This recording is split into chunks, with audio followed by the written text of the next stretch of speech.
Padahal whātu le amatanga la nei wā yaso I se whapoponga fōi o talafo le Radio Samoa. Wa oso whai e Amerika no fuanga wha niukiria e tolua Iran, I se oso whainga whai maida whai lau tūsera puipuinga Amerika o Pete Hexeth, wa matua I whaaleanga ina umai tau mo whainga wha niukiria a Iran. Whai maida CNN o le oso whainga Amerika wa whaingoa Operation Midnight Hammer, nao whiai ba alele tau se lau lua sepulurima, ma va alele tau pomu P2 bombers pe ona whaamaunia mai e sui o Amerika.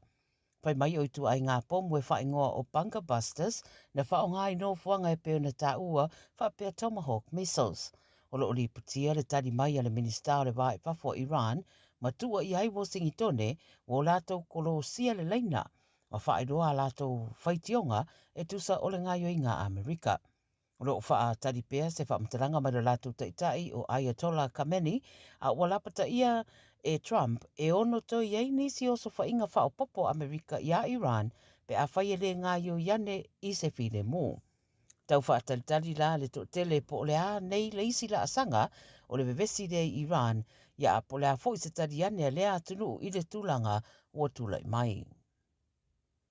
Mai Suria, ai titi mai pe tau lua se fulu tangata ua whasiotia ma le 52 lo manunua I se oso whainga whaatupu whaalawelawe ua tūra I mai rea tunuu I se ekalesia o le Greek Orthodox I le lau mua pe ona whaamaunia mai le matanga rengo le soifua maloloina lea tunuu. O whaidua le CNN ele o iai se tasi ua si I lima I lea whaalawelawe ai talitonu matanga luenga o mata upu whaaloto I whale a Suria o le whaalawelawe na whaatupu se tangata whaapapomu pule I le ola e iei ona sootanga I le ISIS. Whai mai na ia tawhana tangata I le ekalesia lea le Ma Elias Church I Damascus a o le ia whaapa le pomu na saisai I lona tino. Whaiere o swainga lea o whaiere misasa le ekalesia ma o lo I loa le iatu I videos na maua le tele o tino maari riu le no fuanga na tupu ai le whaalawelawe.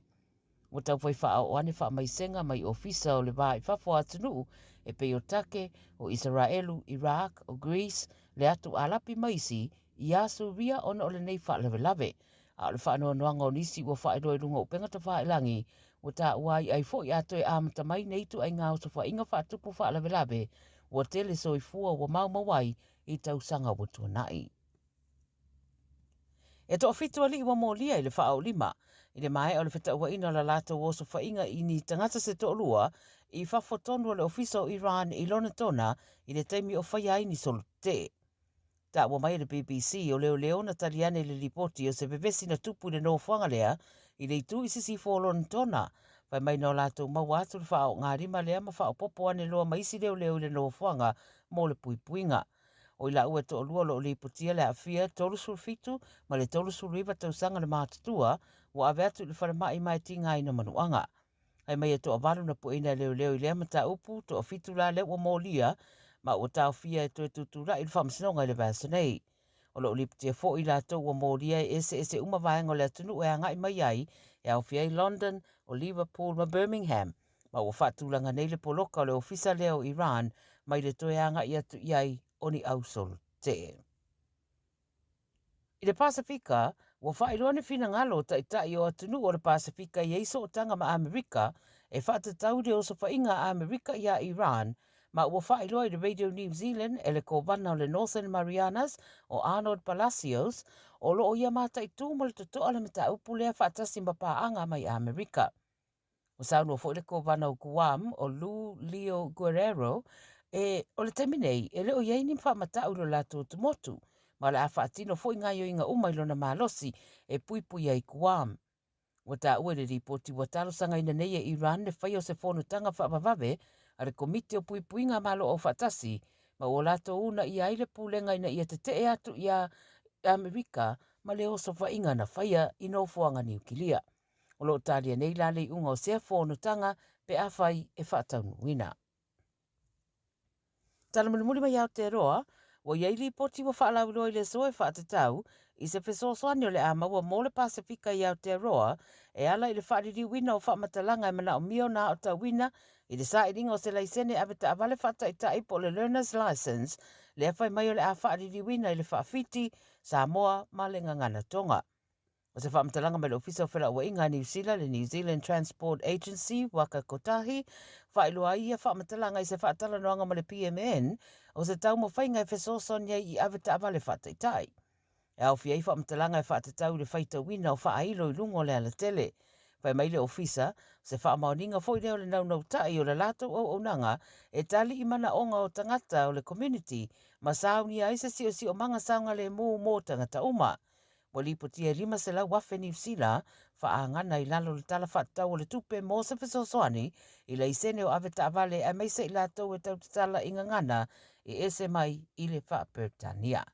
Tala nare Radio Samoa mo le amtanga o le nei vai yaso, manuia u Faiva o le nei fo yaso.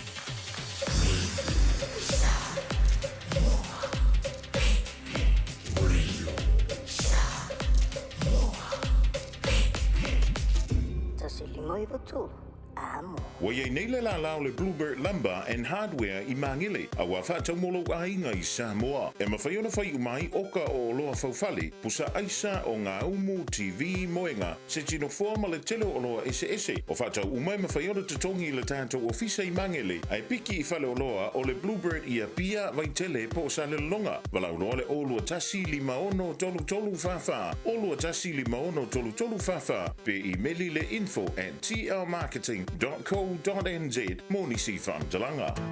O se tala whiawhiara nei Samoa, wei nei se tautua ma se aunanga family noto mai le kampani o le City Car fuatusi tasi lua Lincoln Road Henderson. Te maua iai le tele o tawa la poa band e ho foi tatu tawa le laiti. Tania foi la tau wha le tonu tongi e talafo mo le tatu cashback. A ma tatu 5 se lausi aga ia tu le 5 fe tala. Pe so te mai ulungia Peter Prenanto le numera o lua tasi o walewalu fitulua. Pe a manaumia se tawa le fau molo ainga I le tau malulu. citycars.nz. Le Little Feet Childcare. Tatala I le asonga fua, a nga I le aso whareile mai le fitu I le tae au, a nga I le ono I le afiafi. Maua le avanoa o le pepe whato a whanau, a nga I le 5 tausanga e a onga ai. E lua se fulu I tūla, e a onga I le tamaititi 3 tausanga a nga I lunga, e a unoa ma se totongi. E mawhai o na piki lo walo I le tae au, matoi mo moli I le fale I le afiafi. Maua fua le lunch I aso uma. Talia wins quotes. Whafsota I loa la walo I le Little Feet Childcare, Luas Fuluono, Yates Road, Mangere East. Telefoni o iwa, 255 55 luaono. O iwa, 255 55 luaono.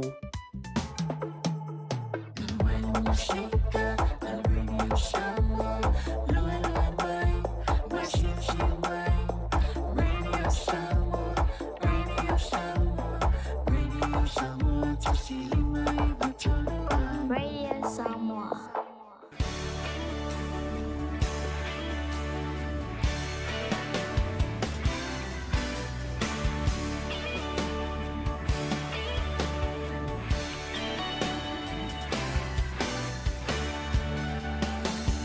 Usolela susuluman maumana tuai la Samoa le nu'u te nofo ai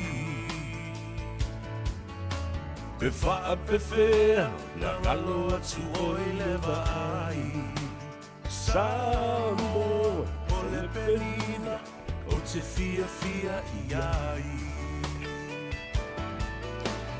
o solela susulumai maumana tuai la Samoa le nu'u te nofo ai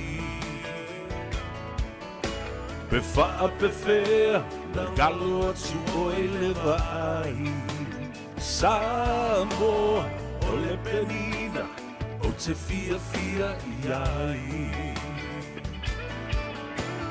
Hangi mai se matari se momoi atu ai Lo ua lo fai la Samoa matalasi Angi mai se matani Ya, talo lama le pia mawalunga o le whaafonga tapuai o le ewa e vanga fo I Samoa I lunga o le api o fōlinga ia whapea fo I ma le tātou YouTube channel upenga ta whailangi so o se fola whamalo le tapua i le rei aso. Malo fo i ngā rurue i na ua ngā Gagaifo Faiva o le atunuu. Ia mata fo i le oso le laama le ngā e i le tai au. Ia ala usu le atunuu i ona tofinga masani o Faiva alo Filima. Lo nisi fo i e tapua i maota malawa. Ia leo o tātou toi wheiloa i ai le rei a fiafi. O le amatanga o le vai aso. Le asunga fua luas fulma le tolu. O le masina o Iuni. Afa le leile tausanga. Tawarunga tuai fo i ia matatu telefou i le Pasifika ma le larolangi atoa ma New Zealand ma Australia nei. O le tautua mai a se tasi o tua whawhine le tabaitai o Miriama Pomare mai le laumua o Australia Canberra. Ma o sisi whapoponga o ia fo i tala pe atale lima po o leono i le aso atae au e matanga o le nei vai aso fa malo ma fa aftai tuai ia o le foi au langa longo pui i ai i le pa ia mavalunga o le tatu atunu fa boy lo maria le mana vai o ngarbenga ia fa pena foi le ngai foi o to Faiva sa finga iai o fa songa malavasinga o le aso ia wana o se foi fa e le tau ia pe ale iai le tua ma au fa tasi ma i tātou ia tātou fuanga alu mamau. Ai me se lava ngā luenga masani. Ia, o tātou o mai fo i le amatanga o le nei vai aso. Ua tuana i atu futia ua sola o le sapati le aso ataa. Anafi ia whapena fo i le whai unga le vai aso sa ili matangi ai masu e malos. Ia, ua fo i le ana usu le tai au na le la. Malo whaftai a te utau i ngā luenga le lei uma o lo o whatino o utou Faiva ma utou mamana. Malo le tau atai, malo le pale, malo fo i le folau. Ono sai i ngā luenga sa whianga iai. Awai le tisi e whai. O tātou lava e whaia. Ia le nā, le whaua wina mai o le tātou Port Kalambe. Le tāno awa i le astona i na sei mawai atu nei. Ia whatasi ai ma le amatanga o le Gagaifo Faiva o le nei vai aso.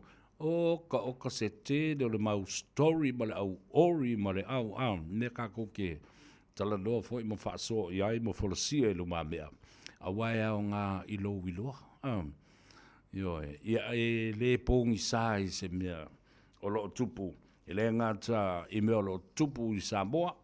Mea o lo tupu le Pasifika, New Zealand nei. O na ua avea o le ainga lona lua. Ua whamautu i ai Samoa. Ia ai whapena i so se tafo le lolorangi. O lo o whafonga mai ai o tātou tangata. Ma ua no pia i ai. Ia ma whai ai ma whaatino a lātou wātinae. Ma tausi ai whanau ma ainga. Ia ai le ma whai ana tu ua le tautua masani o le aitau malele. Ono le alofa i ha Samoa mo o tātou ainga o lo o whaatalitali mai ai o tātou lau whanua ma ele pele i le loto ma le anganga.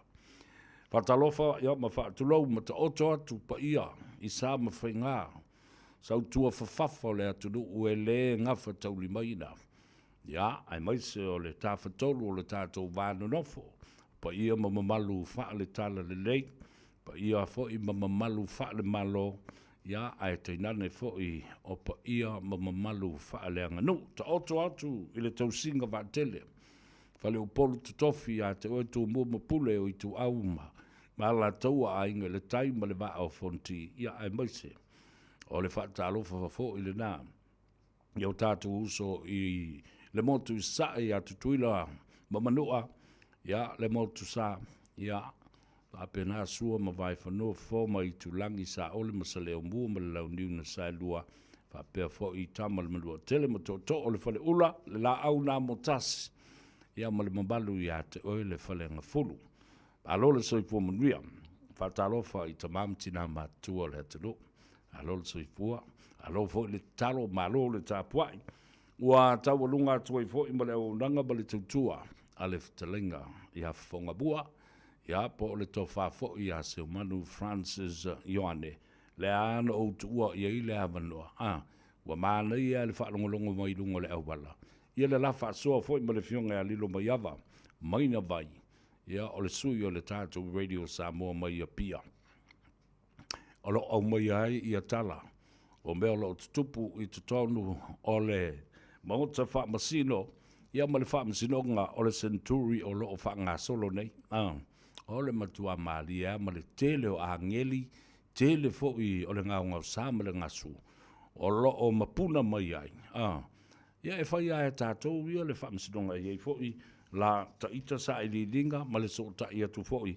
I hisi fo'i tu stala different angles, but to make sure they are the real stuff that has been discussed in the court of law in Samoa about this particular, the case of the century. Ta wala le na, pai foi ona so o mali atu ia le vaenga o le talanoanga fo ia le fionga. E le tamaitai tu stala ia lilo mai ava. Ia fa pe fo i le tō whai a whonga mua. Amatali ia i lava ma whonga mua. I le telo le ngau sa. Alu sau wa tau wha le tonu moni mau. Alu pa u atu leisi tu. Ia wa wha pe nao na tau whaatamala te isi fo i isi moli mau. O le mele tuli el whaamsinonga i.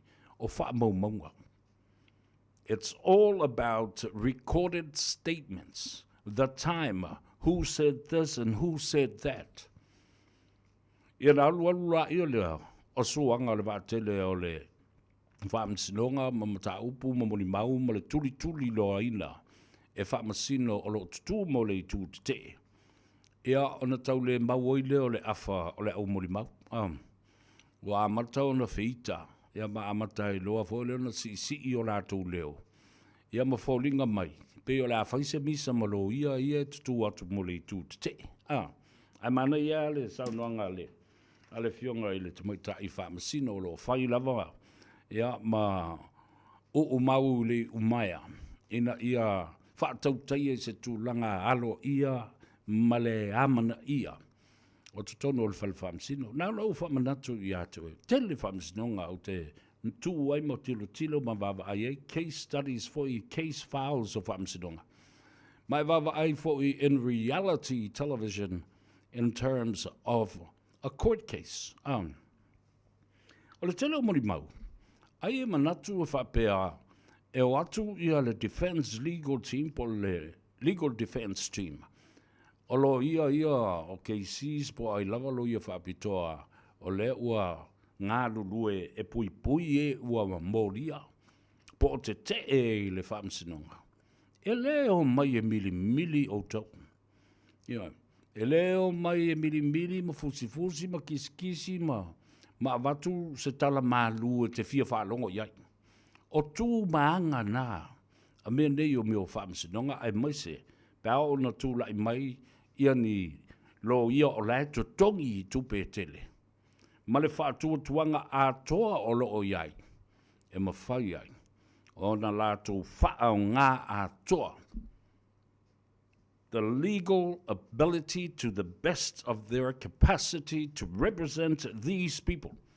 You're not here to come and hug and kiss you and pamper you and do whatever, the soft-spoken style that you think you're going to get and be treated like that. No way. Jose, get that straight into people's minds. When you get angry and get mad, you will lose your common sense in terms of attempting to answer a question.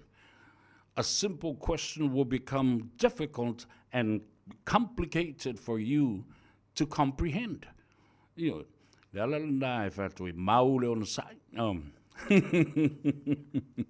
Maule on sai ina ia awai ne e fali ai mana ia le tali le lei ia le leilo mafofau sa o lau falongo ia ma fa pena ona tulai mai ese tulanga le lei e family nai ia le fasili family na foi ia le mata upu o lo o suina ai tele lava isi vaenga wai foi un tatu tele noi su enga le vai aso na se mabantu nei mai le as for really me le as tonai ole matua i mana ia lava wa foi ele ngata le tofine ya lilo mai ava maina ya e fa pena foi ono sota ya tu na foi sila fia le lei e matua le lei le sotanga ma o leva foi tau sanga o ngā lue fatasi ma le sota inga lava foi ma le fionga ya famuina Patu Lance Polo, o ia lea o le whatonu o le talamua.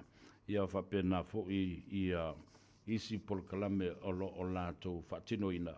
Ia whatase ma le tua whinere, le whionga le Palestine, o le whalapuputonga, e avea i fo ia o sui alo ia i tonu o le maftanga le nā lau tustala ma leo whasalau.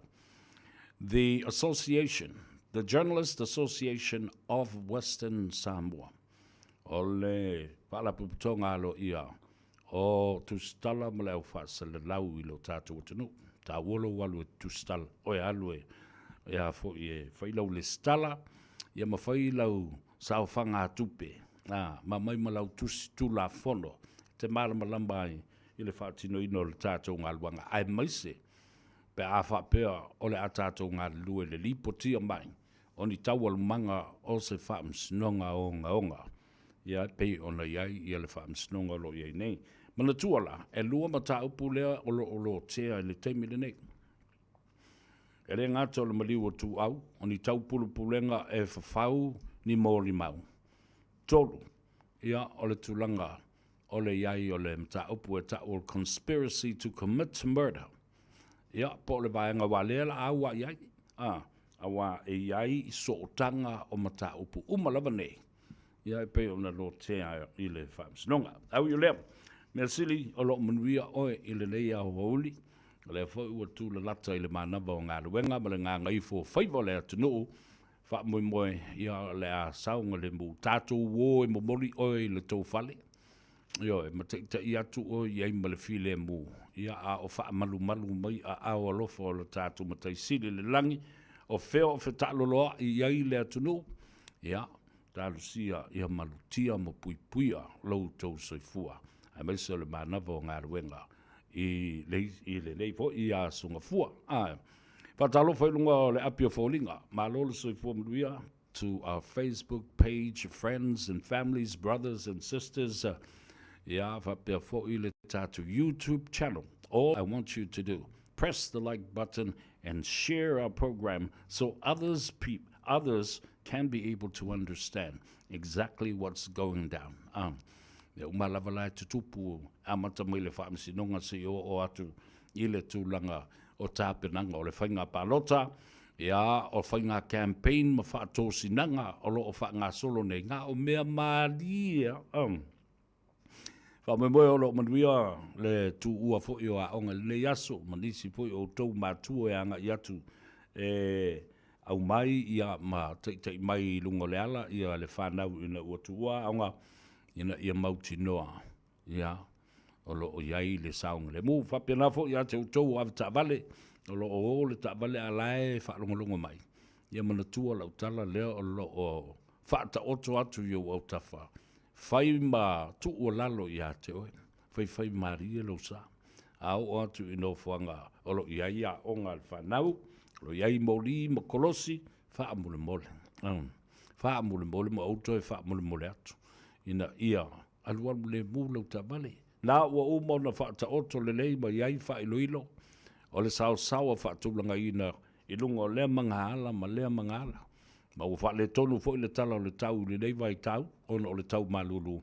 Ia, e timu ai le telo taimi, ma se ai le awala, pua oa fo i le vaai. Ia, nga misi le ia oe a keua e soli ai se pako po o se maile po o se pusi e whaerwa ilunga la wala. E ka wanga loka fo ima, oe ia la tuk. It's a public road for everyone, not just for human beings. O mea umana e ta o tangata lau tele au fi ai ma manu whetolofi, ma manu whelei, ma van vai wha, ma manu vai lua. La tau te wha o ngā ina ia le ala tele, mo so o se tangata. Ia lava papale fo i ma ono sai. Tu uawa noa i lisi ave tā vale wha vale valea. Ai le wha pēr, o le whai mbeo le valea, o lisi ave tā vale. Ai whai o koe malou wha soso. Ia noa luange lola, ia pakalua ka vale, ai whai lua fusuanga. E mai moa ma poloka a koa i le awala. Ile nei auri. But people are frustrated. People want it to get home as soon as they can. You know, They just want to get home. Tutu sa mā tātou mō tātou langona. Tātou te fia o le whale taimi vave lava. Ai oa lana I a vea le mana o vave na e taunu le whale. Ia e sao ai lau tā vale. Ma e le tu ua vanua fo I leisi ave tā vale. Ia ma whape nā lama. Ona sori ei ia le tu la fono. Ia ai alo whangia. Whatalo whanunga le tātou apia fōlinga bālo le soifo mria. O tau malama e alu ia le afo I le taimi ia o wha matala malau ia suafo le tōtele. Ai whatalo whapito lava I le au pāle lau vale ma le au lea o ia. Le au whai upu sā.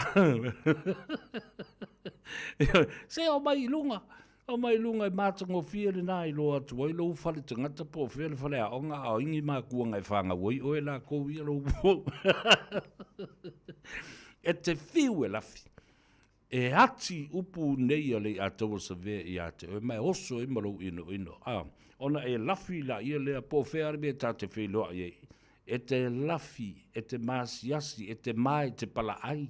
Noi, e te whapea mai a le atawa sa vea. Le atawa sa vea.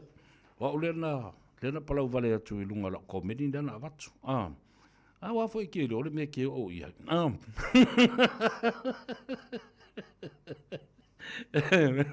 Nara pa uma fiki a makarianga. Ja, wat al over se tai, malo se vo manuia, o te mai tai o mara. Ja, ma utu malava. Ja, o tangata masani lava fatasi e ma o tu sila ia. Leisa nga ngai fo Faiva e lalo ane o le se fulu lima afe. E le ngata I lunga o le tātou YouTube channel, ai whapena fo le tātou Facebook page, e a ngā I lunga o le tai se lau monu tupu afe. Lima se fulu monu tupu afe, ono se fulu afe. Io, e whapena sia kako wambio, ai sea, ona I loa ina, tu sa ape filo ai fo I male au palau, vale male au lotu leanga, male au whaikala leanga. E fia o mai, e fia whaalongo longo, I se upu e pa atu I lau whafonga.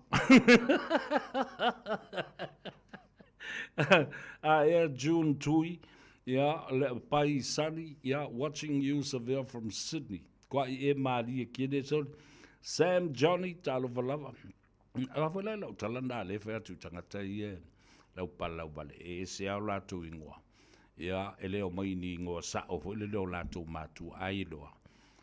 E o mai la ia lea mai ni ato nistangata fo ilele ia po oni mea ia mongi fasila au po ongi o ngā ala mongi o ngā maa po ongi pasi maa ia po ongi aka ongi mea ola iana ilo fo le ina mawale le ia I kama ia o le au pala ia te rini malo soifua from Wellington alo talo fatu ia te oi Lawrenson Peterson, malo le soifo mria o oilea from o GI Glenn Ennis le o lo matu kari e koili le atawa fatu ya talo falava malo le soifo mria o se tebi le sola o vatu foi nisio anava tau o tapena ia nisio vaenga fai tatu talando foi le mata upu fainga panota ma le tūlanga le lei ma le mātungo fio le o iai ia le tau mawhainga a le fionga I le komsino whainga pānota ma le au whainga luenga atoa ioi a vea le nei awanoa au te whaaftei toi lau fionga le whaasina to le foa tu ia whelolo John Stanley ia malau o waa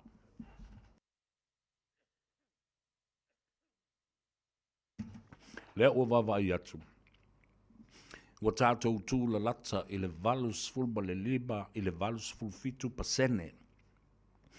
O le pasene o le whainu mera au tū le nā o le se laus fulba le fitu wafe tangata ia e anga vaa e tauna le stala mwhatino le nātou palota. Peitai, ua iai le whaopoponga mai I tū malo umalama o tangata fau wa manatua la. Ele ngata ia I lātou o lea o wa tūla lata e atoa le te iluas fulu tasi tau sanga lo lātou saifua. Ia manisi whaopopo sa no fo ia tunu I fafo o toi fo ia tu le teimi le fainga palota ia mamana na o ina ia le stala o latu swafa mafatino le latu ID mawhai ai ia o na latu fatino le palota mawhai le latu whiriwhiringa mawha au ngā le iai ia le latu wai ia tau ia le na ta ua le na o le mai o le tu o lalo fo le na o le lava amatu I le teimi le nei Fe so le tuai I le ngā luenga o lo fatino I Samoa e o tātou tangata o lo tautuaina ia le komsina malona ofisi lona ofisa le komsina o whainga palota whainga o fia la tu ngā luenga o whea lava e no whanga na ua wha mautu iei ofisa ma le au whainga luenga a ngā I ai e te le fia sala I le lua awhi tāla ma le se lau tāla a ngā I whai ia le stala o le palota whatalo whatu I le blessing, talo for blessing, malo le soifumria, fa perfo ia Timotiu tongia. Malo soifua Sauleonge, tai le mafuta mai, le unanga ma le tutua. Ale fatalo fa ia Mareta, malo soifua munria. Ole talo no mai, talo fa ia oemo waki. O eles tangata tauna elu tu I le whaamsinonga I Samoa. Ma whailau mori maua se tu ufesiri oi. Se tu ufesiri oi. Ia mātou I. Eleise me mātou te o lai ele mātou au whainga ruenga I Samoa. O lo o mamoli mai ai ia tala. Tala mo I o le whaamsinonga. Ia mo mea o lo tup. Wala tō tele o isi au tu stala. E se mai, o le ngā ruenga o lo whaatino le Radio Samoa.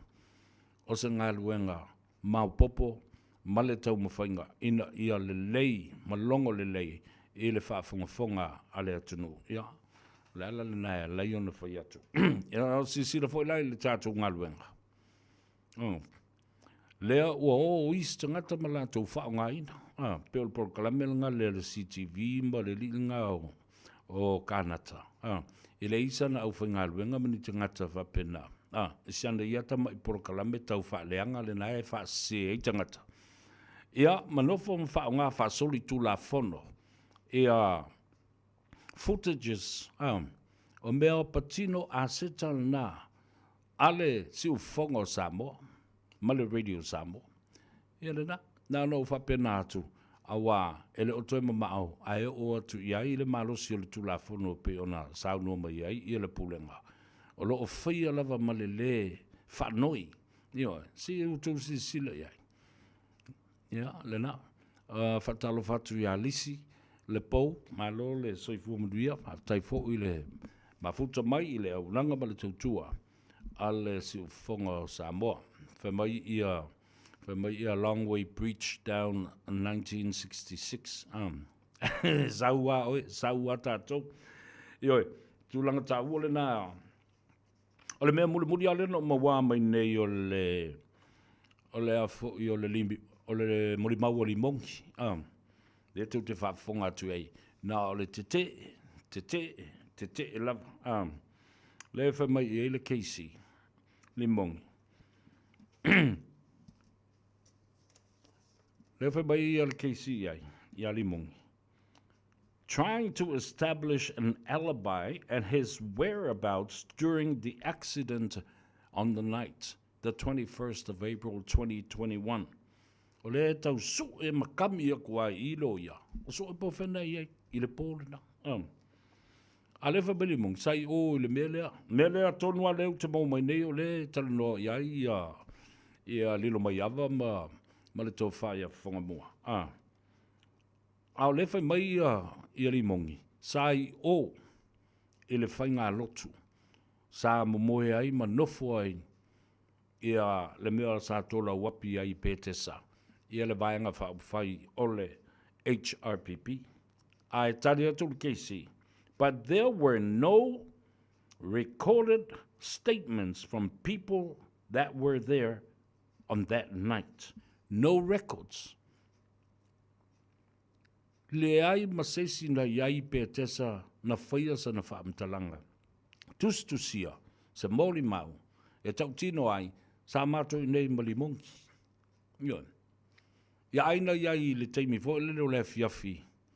Lea sa whai e whai ngā lotu. Awa wā aina o molo whai ngā lotu mauru tangata la tauia. O le teimi le ta ua nei, na tupu ai le whaalawlawe. O le te alai titi o le tasi i le waweao. O le pōle nā o le aso lua sfuma le tasi o le masina lua o le masina o aperila. Lua afe lua sfuma le tasi. Lea fo lai whape mai e ma lawyer. If there are no testaments and no witnesses recorded from Petesa on the night of the accident, but you laid your complaints on the 5th of October, 2023. O e na whai lau whaasea. I le aso lima o ke topa. Ai aso ono loa, a loa ia loa o na whaatino lautangi i le ofiso leo. O lautangi foila, e le whaasanga ia Samuelu, e whaasanga ia Lauli maolo. Oi mafpulai. Lo sili, e sao, ai whamai, o le tangi alna e tasi e whaasolo atoa mo mailato o mai awhia i mo Samuelu. Mea tonu alna lena o mo wamai nei, o lei i. Ia, lea lo tano, ia le whio ngai lilu mai awa ma seumanu. O le si tala a lewe whaamasino na lapata ia ai li moni. Ona o si i lona leo ma whai isi mautala ma isi mau mea whapena. Whamai ia le whionga i le whaamasino ia talasa. Sa a toa sa anga. Whamai, please answer the question. Yeah. Tali le vasili i le anga. Po lea lava le tu a inga au wala o lo whanga tu i le vasili. O lea e whana le tu. Ia, tau te le mawhau whapea. O lo ia o mai e fo le mili o tau. O tau ia le au moli mau o le tu o leo. E le aise mea whapena. E te tau o lo tau tāpena, wal me volalna. Nga, e te le mea o leo ni wha maunga. Ai whio so i le whaalili i laisea. Ona ua le mautali. Ona le tala no atu ia lo ia o keisi mai la tau o lo tu la i mo e o lo molia. O va inga na o le vava ai atu nei ai. Ia, and the personal analysis. Ai vero vatu, e te whaali i loa. Whaalu whesasi lo malautali. Se a toa mo mawhauwhaunga. Ona le mwhaila ia lea ona e tali i le tūlanga. E tala whenga iai. Ma le ei i le whaasoina o mawhauwhaunga. Ma i lea taimi. Ma le mea lena tupu. Ia o whesasi iai la ia lea ma le loa i le timeline and the time frame o lea mea of the events that happened. Ia le na. Le si la mea maria leo o whanongolongo tune i le talanoa ngā lilo mai awa ma. E iai ia le talo sanga whaapitoa. Alo ia lo tutu mo Samuelu ma si vai mai la tone i to ono. Ua tuu i nā atu i le whaamsino. E tasi ala umate i le application lea. Ia po le talo sanga lea. I know for a fact they are putting an application forth to bring in the next, or subpoena, the next witness, which will be Jeremiah Sua. Wa live in a ta'uling o le maulea. Ono le telo lo na afianga. Ia, a o lea lava, ele i ono mai. A o lea fo se whaatula ngana o mori mau, a le tu o leo, ua te tau e ona wha ngā solo mai. Wa pena a matza mai lava le amatanga. I le mori mau o le komsina o leo, te lenga ua pau. O ta ua le tangata nei, se i o mai fo i isi mori mau, se i o mai le mori mau, a papali i Mona Lisa, i le aso, tōna i ma le aso whareile na se i mawhātu nei. O lea lava e fōlinga mai. O lea lava e tele mata upu e a fia ai le swafa o Jeremiah Sua. A o lea lava i le i o mai le teimi e tu la i ai i le pusa mori mau. Po le witness stand. O le ta ua i le telefoni.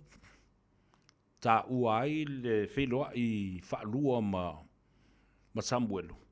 Ai le ai se wha maunga o iai.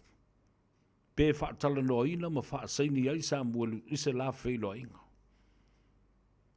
Le whalau o toi au mai alo ia a le tū te. I lau fionga i le sui komisina le sunga le pali tele ketsi.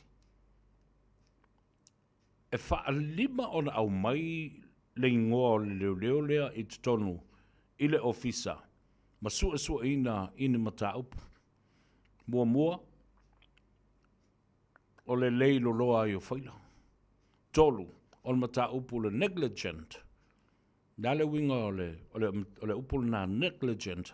Wha mala le ato toa o na whaatino o na tiute mo na Faiva wha leo. Wa uma na o a uinai. Matatau o na malamala mai. O lono winga. Nā te le whaatino ina o na tiute ma le mamafa i ate ia. O na tiute whaali i malu o le malo. Yo mea umai o le umana lote. Le wa umana tātou tala noa iai. Lo te a Donald Whamsinonga. Au mai fo i le vaianga o tu stala bala au whaasila lau. Ma lātou mai ioa ma vase vase. Tuli loa la i le vasiri ale KC. E whape feo na e whai mai. O lo le lei le ngāruenga ma le performance o tangata le nei. A lea li i leo ia Jeremy o sua. A o lea e whaalima au maia i le vasenga o le disciplinary committee. E whai i ai suenga. Ona o mōrianga ia e tusa lava ma le solia o tula fono i to tonu lava o le vaenga o leo. Po o le police codes of practices. E alai o na whaile mea le nā. Pei o se fono o ahi. Yo disciplinary hearing about this same person. Wha lima o na mōria mai. I le sori o tula fono. Male leilo roa i o whaila. A le whai atu a tali mai le sui komisina. Oh, I believe so that he is still doing his job properly. Na e whai mai a o loo iai pele whaatutuanga. O loo whaia. Ele leo lea o na tiu te male maa ele ngā male ato toa e pei o na iai. Le ala fo i la lea. Mana tua na toi fo i tua le. I le fasilingia o le toi fo i mai o Jeremia sua. I le matanga luenga matoe ngā lue ai. Ai tuli lolo fo i le fasili ale keisi. Ia le fionga le komisina o leo ia au pau. Na whawhea na toi whawhai ngā luenga stangata ua leo toi ei se whaatua tuanga le matanga luenga. Ai tali. Ia. Sa whai lava le i longa i ai. Ia matawai i le taunu unga lea. O le a toi whawhai ngā luenga. Toi fasili le keisi. Wha mata ua toi au mai a sua Jeremia e whawhai ngā luenga.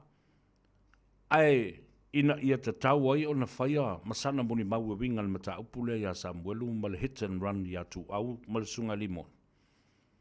Ia, ele ia mai se tali ia le komsina. Lang fo le ute wha mau maua uma ia vaenga ia. Pei ua maea o na lotea. Ua maea o na talanoina ia mata upu ia. Lalana tātou te tuli matai foi.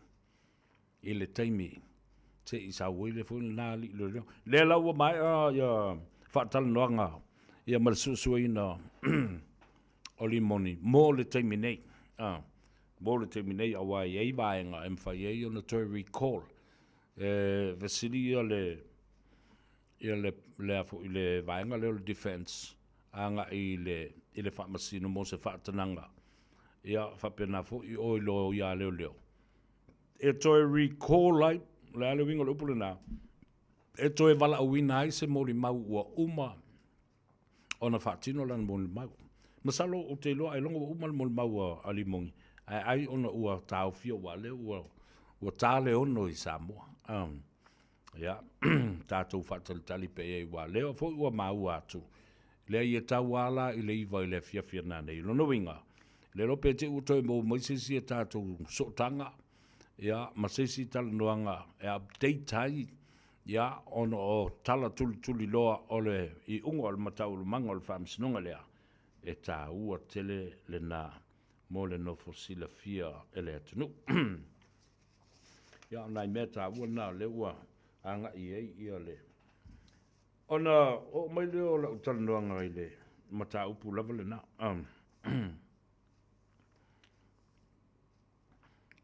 O le mata upu lea, le whai mai ei ia during Limoni's interview. Tali Vasili. O vavai atu I o le ua whaalawi loa mai fo I e le vaenga lea o tūmua ma pule. Tasin nei vaenga whai e fitu I vaenga whai le tunu o le ua le stala oi. Ia, si tātou fo I mai le atale pese le uso ia anseto whane moe tātou o sa ili le avanoa tala noa ai male tamaita ia ati mai le tātou whale ta vale le Henderson Cars. Ma lor ngā lua Samoa, Pio maia, ele ngā Gagaifo Faiva, malei a taua savea I le nei a songa fua, a lolo ngā lue.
Ua sa fulman malu minute wa te ai le tu lai lima i le tautua mo el si fongo Samoa le radio Samoa su lima i vatolu wa mo i au kilani.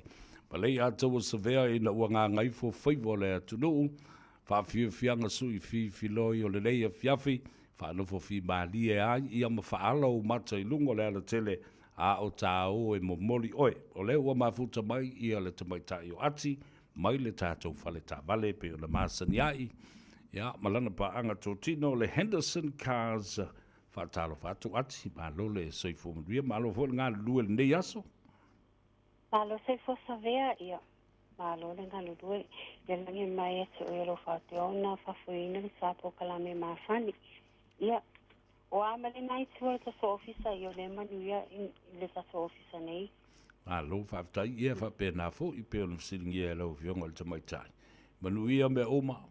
Mātango fia fo i le sapati le aso na nafi ma le whai ungo le vai aso ia a o le mea sidi ia le fo tātou toi ala usu a o le fo i la toi ma naba ngā luenga le nei aso na a mai ia le tātou lokto a ma le tautua i le atunu i le so ini me fo Ia o mo se reporte tu i le tatou ofisa nei ia sai ai ia tatou sign up sa whai an nei le tai au ia nei tatou a nga samalanga me le lo Wellingtoni ia le sa whaatino ia rato sign up an nei tai au ma nei la oli ia lo te tu umuli atu le lo le nolo o lo alalai ia o na isi fi o te so ainga lunga nei au kilani ia o lea lava e whaatali o lei I lava na ia te so ainga lunga nei ia o le whaatali lava tai me whai ia rato sign up ia o le tuai lava o le finance ia o na ia te so ainga le e whaatali lava o noi tuai mai lava o pipa e saini ai ia laso sign up ia ma piki e loa laso sa avale ia o le pisi masani lava le Henderson kasi aso uma lava o le malo la tunu o ro whapia o nā ngā ime apala ia laso sa avale ia o to tele lava ia na ia so a inga le malo ma le kota mai Samoa ia le whapia o nā ngā so solo mai o me su e nia laso sa avale ia malo ia wa na fo ua a mato na wha so solo mai tangata o le kota mai Samoa ina ua mai a le lātou se I fo I le masina na se I mawai atu nei a o le mea tāuai o le nā lava a whai fo I e saulis tangata mai Samoa sau fai se full time po se part time e mawhai a fo I ona wha ngā ia lau peisi lipi o le mea nau e full time po le part time tau ana full time. Ia o le ia e tau lava ona full time o le fu Italia le part time ai ia permanent part time. O le Italia le part time ai ia permanent le concorrase fu ia. It's like a full time part time. Ia sa le ia wa te le part time ia lo wa ia wa fainga nga more than 40 hours le vai aso. Ia le o le tulanga na lo wa Italia le part time ona o e faisi tele o I tula whainga ruenga ia mana o mia lava le konkarase fo I leo le permanent contract o le part-time ia o lea lava o lea Italia socialisene pe o le se tūlanga na I tato a inga le malo ma le sei ia o lea Italia socialisene laisene leo e au mai tato me Samoa ia o lea Italia o le fo Italia ma le passport ale se lai sene I o le e mawhai ona apalai le tāwale le passport. Ia au mai lalo passport sa moe apalai I lau tāwale.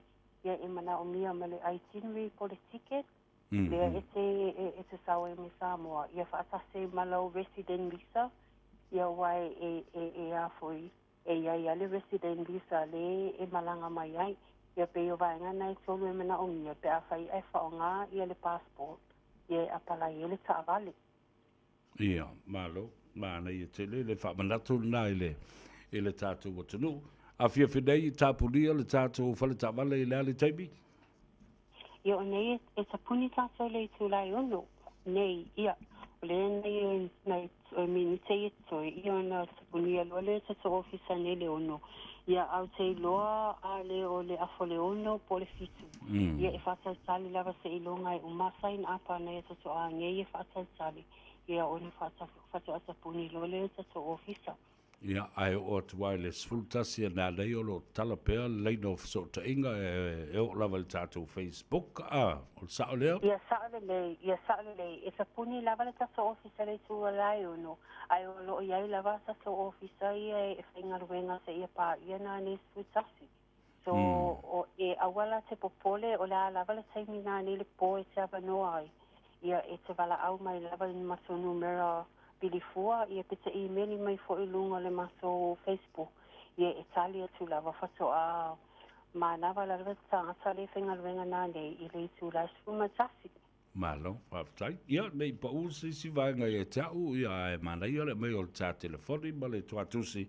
Ia, ma le teimi fo e to e talai tātou pe a lausu ngā ruenga i le aso a tai au.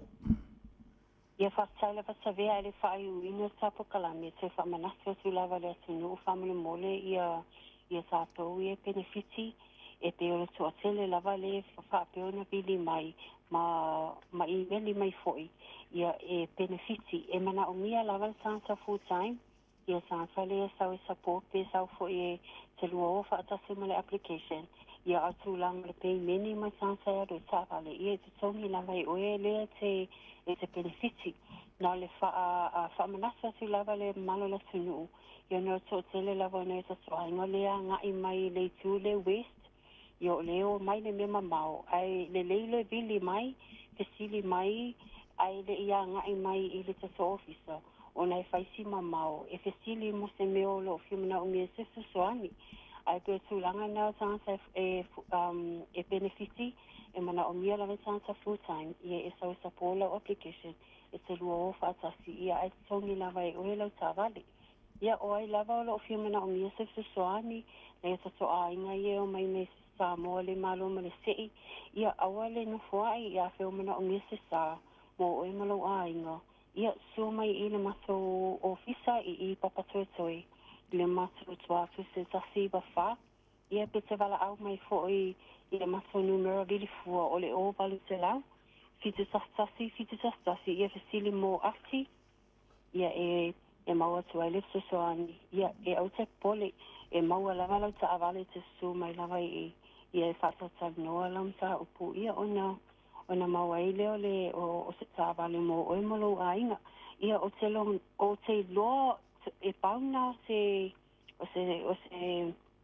vaenga ufa i loa tufu i tapo kalami, ia e tato e whiloa i le asa tai au.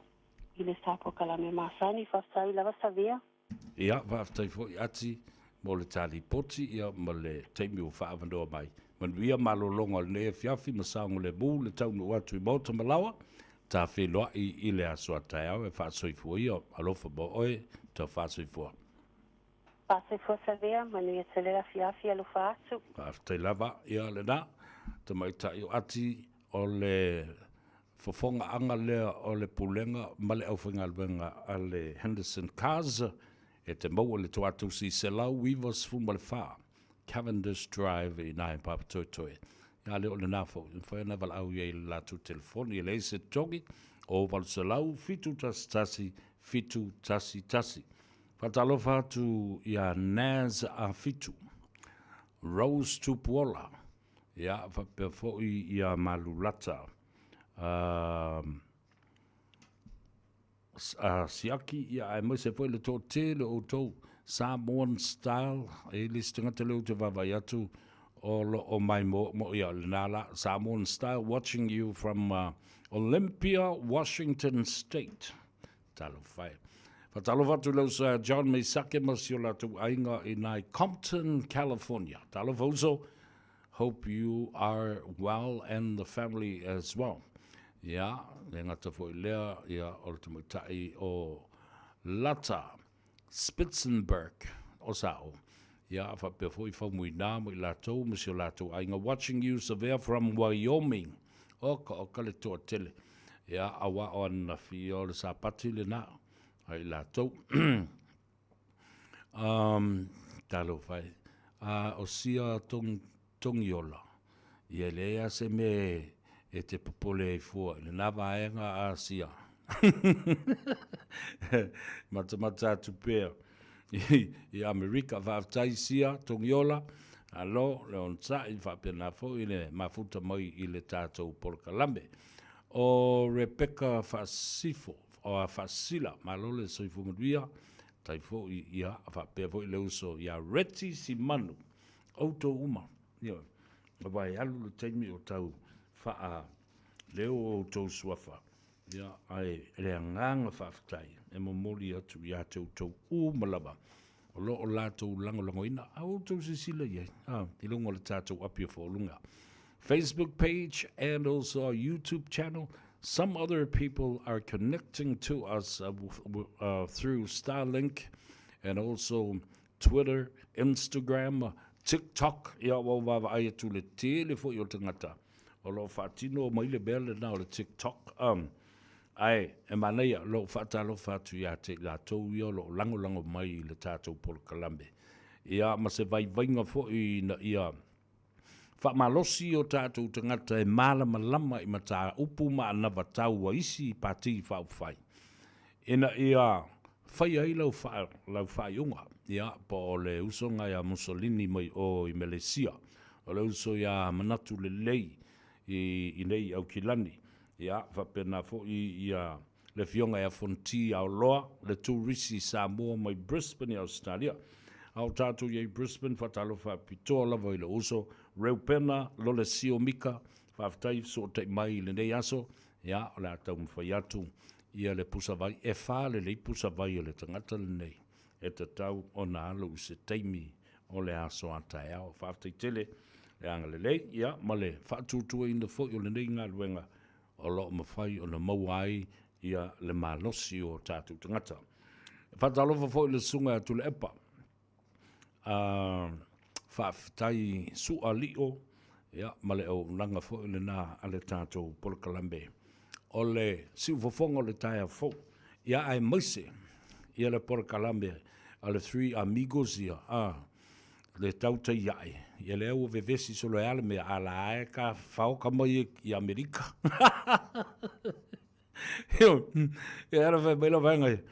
O o tau no to woli I Samoa e so soni to la le bera ma to o mama o le fa ko asa ngai fo I mai Samoa o la o ye le mata upu le tu la fono ai a videos mam ta upu na o na o to si le mo to tanga e wa tili e lo to feita a wa o le me mondial fams donga le nei o leva no te tau ona fatino se mata fatino ia se mata upu fasanga ile le sunga ya Sam. Ile whaatino ina o lona mana onga ma le watu pea e ta watu lea tangata, ta wane lea tangata. E leisi se fi whaalonga ya Sambuir. Na lan mena tupu. Nana oso e lunga le social media, pā ma lepe a tole pomu le ua tātou whapene ia inei. Ia te au la tuia. O lo langa moni lea. Sa ili lea mi o tonu. Ave tangata ka loka oi la tau na fia le mata upu nei. O ai na fau, o ai na tal pelo, o ai na ufia pai ma la fai, o a tupe na whanga, so ia le tala pelo. Ioe, ka ulu mea sao, tau te le fefe le tua, a le mawa lulunga o tau finga. Ioe, e tau ave tangata.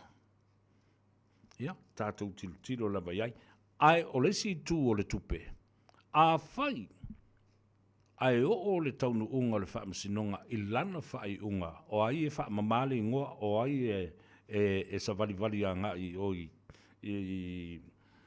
I tanu malala. Then so be it.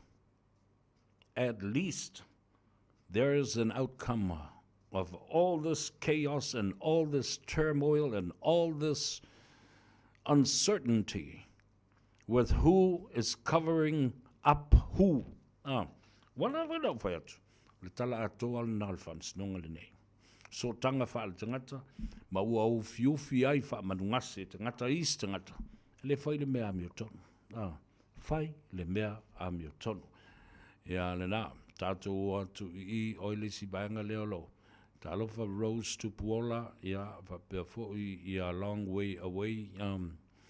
O lisi le pou, talofa lava malol se fumruia, tufal tātou Polokalambe, press the like button. Let's go 92, alol se fumruia. Kafa Schuster, alo le se fu maduia tu fine, aftai ia le mafuta mai i le unanga me le tutu e le so.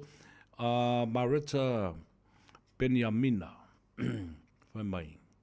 Replying to Molio Andrew Mowat, Molio o oenga e ka kaunga loka. La Samuel. He should be subpoenaed to stand and take the witness stand. Yo. Tangata ni tauna tuina. Mai o lo fo ital tununga le na. Ile aso na fimale fai unga le niva yaso. When I went through my notes and looking at I mea ia e tala no mai whapea original files na ave ile komsina sa i le sunga afu ave lili Iken Kyle, then I'm sure the defense should subpoena him, the former commissioner, to come and say something and what happened from when he left office. Jamie na ia tu uai o fea lona tu ua tu iai ia whaila. Lea wala i ona leilo loa isi whaila. Ai o lorua I suenga le whaila tā ua lea e te tau ona tu I nātu. Mai le prosecution, the disclosure should have given a fair share and reveal it to the defense team. Caroline Twella, watching you, Severe, and Blessing 23, looking handsome, Severe, Fafitaya, blessing. Oh, 1082, Tongsia, Dial of Love, my Lord, say from Ria. O to umalava lo mafuta mai ia ele fai titia le nganga whaftai lo to lango pea I le tātou whamu mai. O le aso whai unga la le vai aso na se ima vai atu nei. Le ala iei ia le mata upu lea. O le mata upu fōle nei e mata utia. Lena mai I whapenei, wha mai le talale. O taimi ae anga I ei leo I la tō mori mau. E ia mea whau e whao popo mai I mori mau nei. E au noa ma se wha maunga ma se vaenga whasi pepo o tustu si ai. Le foi lau a mai lunga ma lesi vaenga lea. Le o ta ua I nei I le tamaita I pelestene o le whamsinong o le whalapuputonga o lau tustala ma lau whasala lau ia lang kirisoma. Police mysterious documents spark heated exchange in this high-profile court case. Mawai. E iai le pepa fou lea nā ria e le asfaroi le ma le astona I o le vai aso na sei ma vai atu nei. Wa vatu ai fo I manisi wha maunga manisi tustusinga. E fou lea pepa. This document is new to the eyes of the prosecution, the lawyer standing for the police. E fou fo I le whaafonga mai e le whaamasino, to e fou fo I le wawa ai atu, ma le whaalongolongo atu, alo ia o lo tū mo le tū te. Lea la ua whasiringia nei le mata upulea, la le me ua whailea mea. Whetou toi o mai eima a mai se mea fōwha pe nei. Le tausanga a toa ma le fia tausanga na tu ina tu tau te tā pena ai. Ia le whaamsinonga nei au tau mori mau. Tustu sia whapena fo I whaamaumaunga. E te tau nei te tono umal whaila. Awa o lesi mea lea leo vevesi ai nei. Ua le maua le whaila o le ulu wa I sua suenga.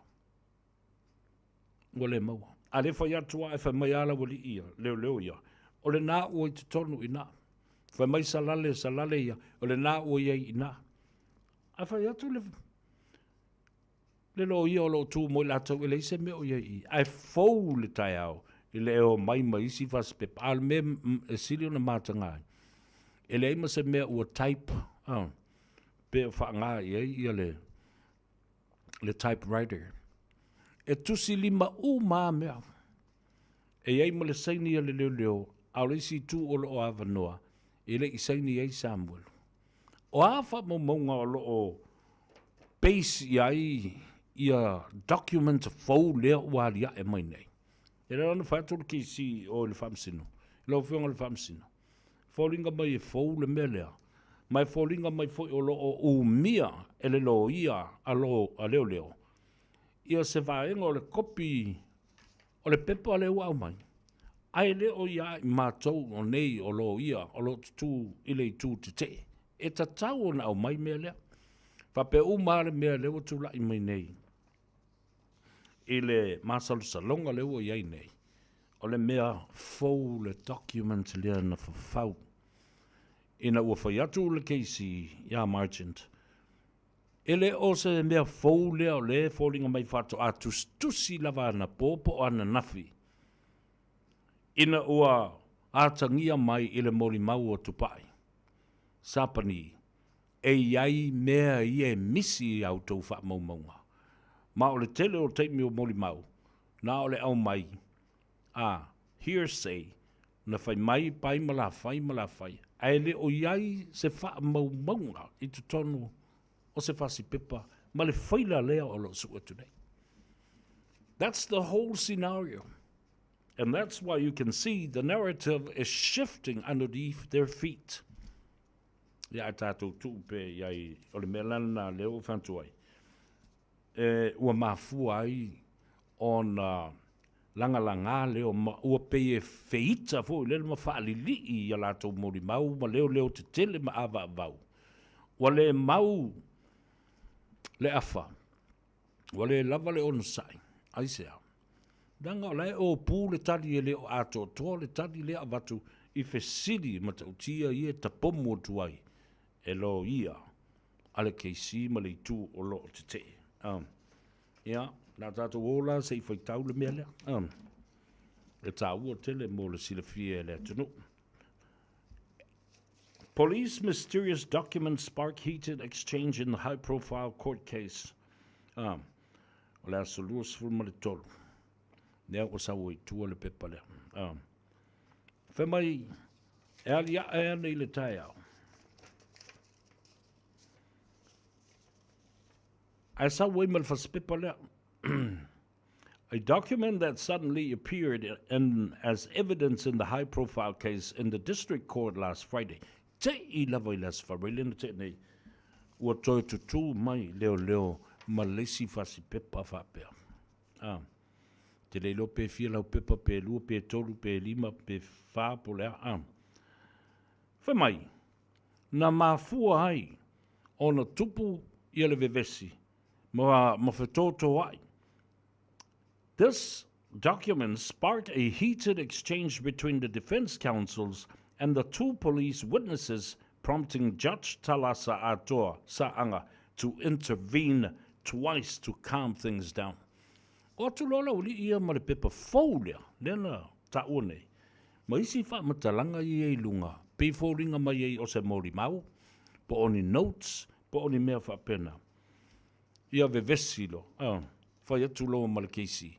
Soli, wheme ko keo mai e marangei mea, le la umale lima vai aso, e le iari ia e fuase fasi pepa whapenei, o iaini wha maumonga whapenei.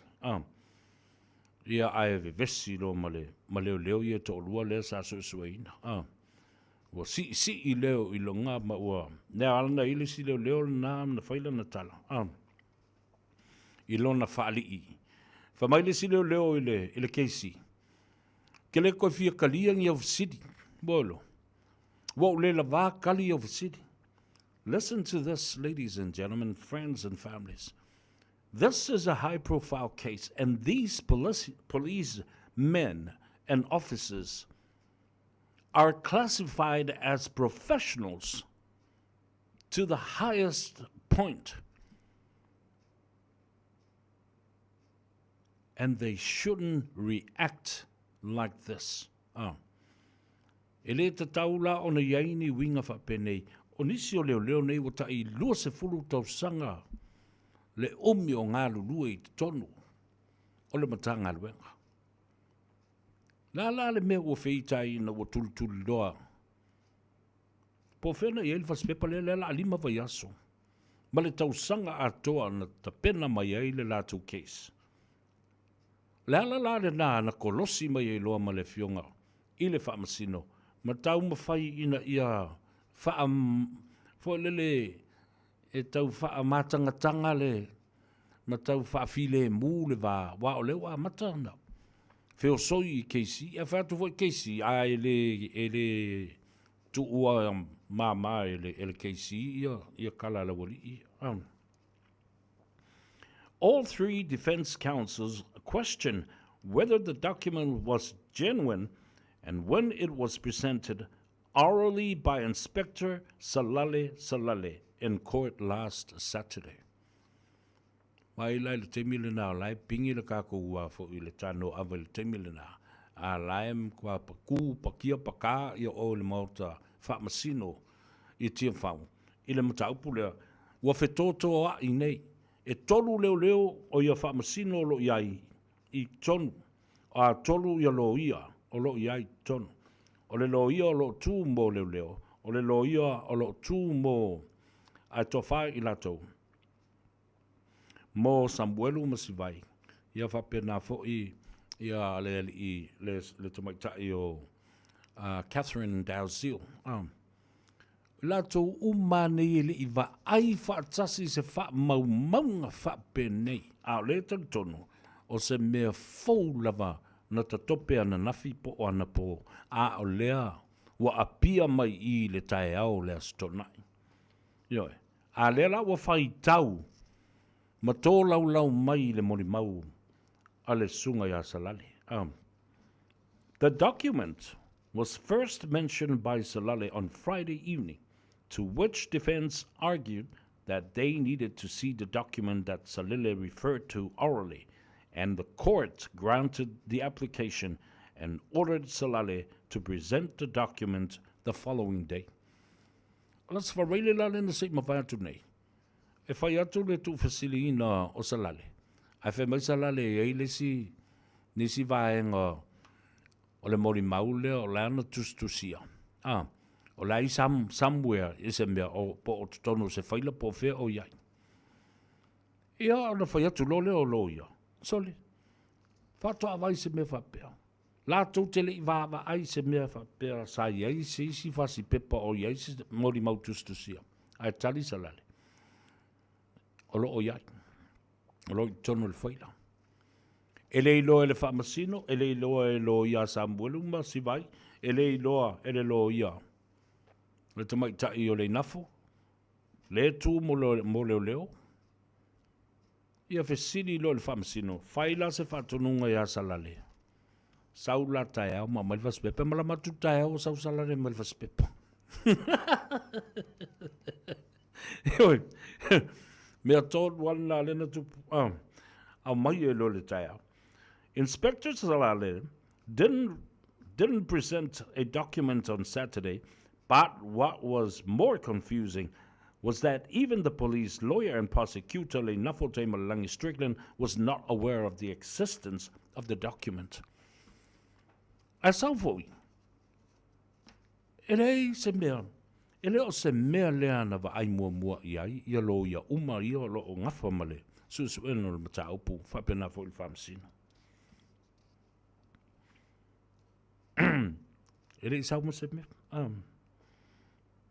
It was noted during cross-examination that for a whole year, police prepared for this trial, yet the document was never in the file given to the prosecutor. Tausanga atoa lena te pena ia lena matua ofo nei. Lea ua whawa yaso la alu le vai aso lona lima. Le whato a pia mai pe tisa pia mai pe o le a pia mai vo le. Ale nganga ku mai a koe tisa pia. Lea la matua ofo il whamsi. Donga ma nei le wa tatu tala noa nei i mei na tupu le whai ungo le vai aso.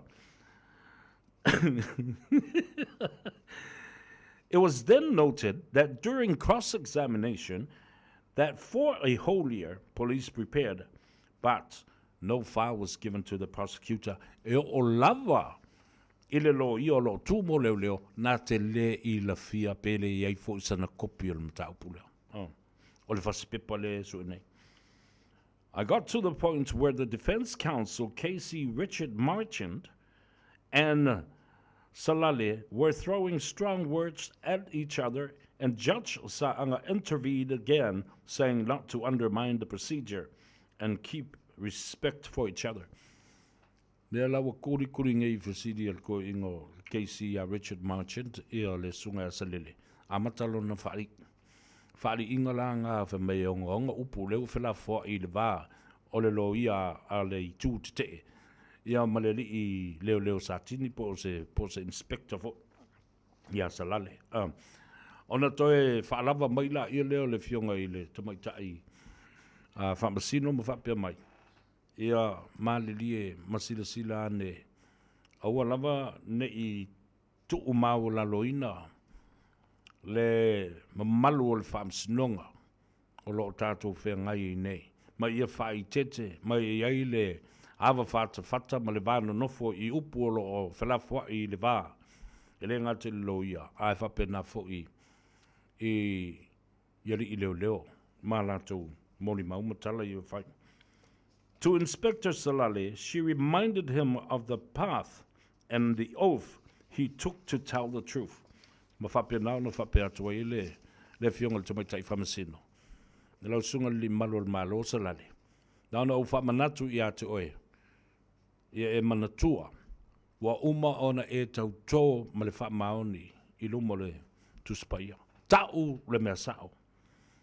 You are here to give evidence to assist the court, and what we need from you is the truth information to assist us, said the judge. Humai saanga, al whamsino. Mai, o le te nā saune I le mele. Ina ia e whasoso ni mai. Ma au mai ni whaamtalanga e whaamaoni ai mea nei. Mai mana o mia le whaamaoni o whaamtalanga e mai atu oe. Ina ia whasoso ni mai ia I mātou. Mai I tātou uma. E sa ili ai le ami o tonu. Upu ia le fionga te mai tai whamsino. She then called for a recess and for all parties to compose themselves. Ona ua whete na I vole mo amata na whaavesi pe ua wa o le mea. Le whatu lo lea ma le whamsilonga.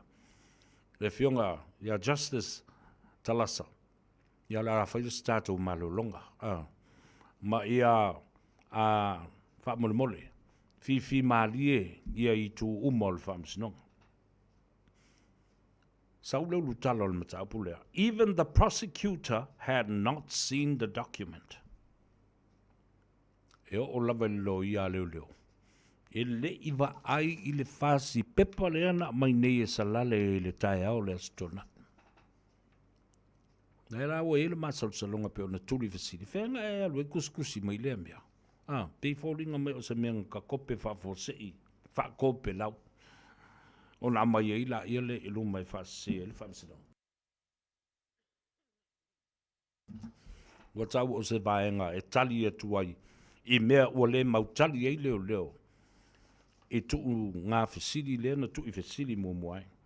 The statement was prepared by another police officer, Sergeant Tui Whaasina e Liu Jacopo, who also gave evidence on Saturday. Ai whai atu e whemisalale. O le whasi pepa lea. Dea iai maisi wha maumonga maisi wha mtalanga lea. Na tāpena ina matustusia e lesi fo I sātini e suafo ia Tui Whaasina e Liu Jacopo. Lea fo ina mori maulawa le astona. Mantua, o le mwhai no tātou talanoa I mata upul nei walanga wa uma. Yoe. Le fo ua mai o na talanoa I le fionga I a lilo mai ava ma fonga mua. I nisi o vaenga. Ai o lea au te whao popo atu I ai ni vaenga sāpa u I le la talanoa. Mo le manino a tili o le wha fonga le tunu. O na tura I lo leo le lo ia le Catherine Dalziel and informed Salale that Superintendent Tupai Sapani Lelei Malefanga, who was the team leader of the investigation, had already given evidence in court and that the police investigating team did not interview Samuelu and Sivai and interviewed only Marie. Whamanatulo e lelo ia Le si foi keisi lea mo Samuel mo si vai ma whailo i asalale. Talale. Wa umana mori mau ia le tau teitai. Lea na teitai ia le suenga mua. Le sunga e tapai sa pani le lei malfanga. Ua ia ta utino ai. Tau te lei whaatala noina, pētoi whaatala noina, Samuelu masivai, e tusa malalo la muri mau. Na ole tasi ala tangata na utou na whaatala noina. Na ole te mai tai te lavau fo ile leo Marie lea ua liliu nei. O ia ole muri mau au tū na leo a leo ua sui nei. Ua te i leo. So when Dalzell asked for a copy of the supposed attachment by Sam, Salilis said, it's in the investigation file now with their lawyer, Taimalelangi. Fesiri lo malta mai tai lawyer. Say au mai la se copy ole to sing a foul na wa mai nei. Ai tali Salili. La wai te tonu o le whaila na wa watu il matolo ia. Fesiri iai o nai tonu le whaila. A lea o tau whaafonga mai. E fesiri atu ia Taimalelangi le nafo, le loia leo, e whamai le loia. O ke le ilo, ke le iwa ai whakasi se mea whapena, e le eifo se whaabau maunga whapena, le tala no isa lalo I tonu le whaila nei. So you see Samoa. O toi ngā mea ia pēna o whai atu o le whete na ia nei mea. Ai le lei pēle whaamatala tala. Ina ia maua ile marmana maanga o le avoi. O le atunu. O na iloa ila ia lea o whea le lilifa iai ia le mata upu. I tangata tāpena ia lātou mori mau. Mani mea whaamau ni ai le whaamasidonga nei. A o ai lea pe e whoringa mai. O lo whaatamala. I le wha mautuina mai o whaamatalanga. Mo mori mau tustusia ma mae ale lei o na tuu. Whaile mea le prosecution. Ave le kopia ngai o. I le vaenga o lo te te. Matutu te te I morianga. Ai mai se o la tulo ia. And then Dalziel or Catherine said that if the prosecution has a copy of the document, then it should be disclosed to the defense. Beita o disclosures. A faila o lai o le faila le tal no mai sale le fa ko sale fere copy le mai sa copy ave mai le ai ele que os copy la o le ile matolo ia Taimalelangi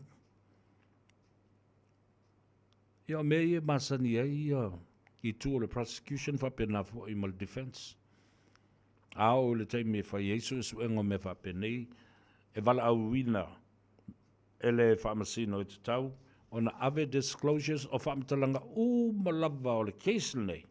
E tau na tusa melai o ile vaenga la tau te fina wina ia moli mau leo. Fatasi ai ma le vaenga o lo tu te atu ile tūlanga lea. Then prosecutor le nafo Taimalelangi Strickland and defense counsel Catherine Dalzell. However, Taimalelangi advised the defense counsels that she has not seen the document until it was presented this morning. Utova vai. Famai fo ile tala loia leo. E mali ile se me ia kiao. Ke le lopo finga sa ke le vai mo fo I se me ile fa se pepar ngale o me sa lele. Fai mai ngata pena le tangata le si fo I sa tini e swa fo ya tui fascina. Ona va pele ole tala. Dalziel told Salele that the sudden appearance of the document was to discredit Sam and Sivai. There was no intention to follow le la ratu. Fa mai lo malelo ia Sivai ma Samuel. Ole tula I mai. Ole tei fa fo sei Ua o mai le tae au le nei, ua maua mai le nei, wha mau maunga nisi wha mtalanga. Ele I wa aia mua I le wha vai aso ua tona. I atu ma le tausanga atona tu atu tau te tāpenai. A o lea o tau o mai mo o tau nei le tai au. E fōringa mai ai, tau te mana na o ina ia wha se, ma wha tu mauina, le wha lea o ngā ina, o moli mau a Samuelu. Ma si vai. Ai sau le tali e salele. There was no intention to discredit, but to use it to continue our investigation. Fa mai ele e se nganga wha pēnā e wha se ai ia le moli mau a salale, o ia fo ia. A si vai ma Samuelu. Ai, ina ia wha au ai ia mātou su enga. E tusa mana mata upule nei. Then, when asked why Sam and Sivai were not interviewed yet, they interviewed Marie only. Salila said, Sam and Sivai were content with the statement they already made when interviewed by former police inspector Li'o Fatau Malama Auwawa. Ana whailo le iai. Ai se ana le whaatala noi nai, pēto e whaatala noi ina moli mau a Samuelu Masivai. Ai tali salale. Ele to ye se manatu e to e whaatala noi ina I lato. I la ua ia. Se I vanga nā ai ia Marie. Le angaro nau o whai mai wa umo na whai. E li o whaatau malama ma ua malili e lava iai I le la. Moli maule na o tu I nātu. I le su enga. A li o whaatau malama a wapa. Then the lawyer told Salale that the document was recently produced to cover their blunder for not interviewing Sam, and also suggested that the document was made after Tupai spoke with his team. Ya lele atu malelo ia. Le tamata yo Catherine mawhai atu ya Salale. Te loe. O le pasi bepa lea. O le mawhana wha da lava whatoa. O marana. Na sau I whawhama tustusia is tangata matapena is tangata le tai au nei lava. Ina I au fiufi ai. Le tele au tau wha le tonu ma le tau whaata mala I le ato atoa o na tāpena o au tau li poti ma au tau mori mau tustusia. E sa olina. I le tau le whaatala no ina fo I o Samuelu. Mai, o le pepa leo, mo au tau whaia. E tau wala atu I se whaatonunga ala au tau te itai atu pai. I le tau tima ma le au tau vaenga lea na whaia le susuenga. Whamailo Salale. Salale denied it, but Dalziel reminded Salale that Sam was an important witness, but because Sam did not bow to these wishes, they were not interested in Sam anymore. Then turned to work on Marie for 4 days until she cracked under pressure. Whaiatulo maliloi e. Alona wingala. E fōringa mai I. E leo whātawa ina ia o tau Samuel. Malana moli mau. Ona ua le mawhai ona o tau whaase ina le mawhau ma ifo mai Samuelu ia te o tau. E whai le mea le tau te mana na o iai. Ina ia whaase le moli mau. Dala lale na. Na tau le toi kea I loa Samuelu musi vai musi la moli mau. Ai o tau o ane loa. Matua I sa mala mo aso e wha. Ia si ta mai tai tala vau ia Marie. Se ia o lava. Ina matua le anga ilo mafofo Marie. Masui e lo malona mafofo. Ma I oe ai lo I le mori mau le na utou whaia. Oka ele matau tia. This is the transcript. No notebook records. O lesi ulu tala le na. Le ai ni wha maumaunga. O tamai api fo ia leo e whaatino e lato ngaluenga, ma whaasolo mai e lato ngaluenga le aso. Worksheets, notebooks. There were no notebooks, notes, or running sheets, evidence to indicate that Sam and Sivai did not want to be re-interviewed or any information about the visit to the scene of the incident or why they left Sam behind and went off with Marie only after the site visit. Bela le matua fo ilo ia lo tu mole tu te mamuli maui. Le aini fa maumonga le aini tama i api no whewaa i mari ma leo nei. Ma ole si fo i tūlanga le nā. E o lava i whaataltala noanga. O worksheets, but running sheets, le ai se record, le ai se wha maumonga. E moi fo le ata. Na o lātou mamari. Na o anga i o i le mea na tupu ele wha lave mamaliu ai tu au. Ai rea vea ia Samuelu musiwai. Ia. Toi whai mai lola ia leo Salele. Salele said, what they had on the document was enough to do their investigations. Dowsell said that they had on the document, what they had on the document was enough to do their investigation. But what Dowsell continued her questions, but Salele said he was tired of answering your questions. Famai Salele, me umana i lungal faspepa na, wala vana mori mauma na fa maumonga, e fa awawa ile mātou susuenga. Ai whai atu tala ale tumaita ilo ia. Ele lava de e te lele e se senga ole mele, ole documents, ole statement. Ai whai mailo mal tala salale. Ai ua whaali ilo masalale. My look, I am tired of answering your questions.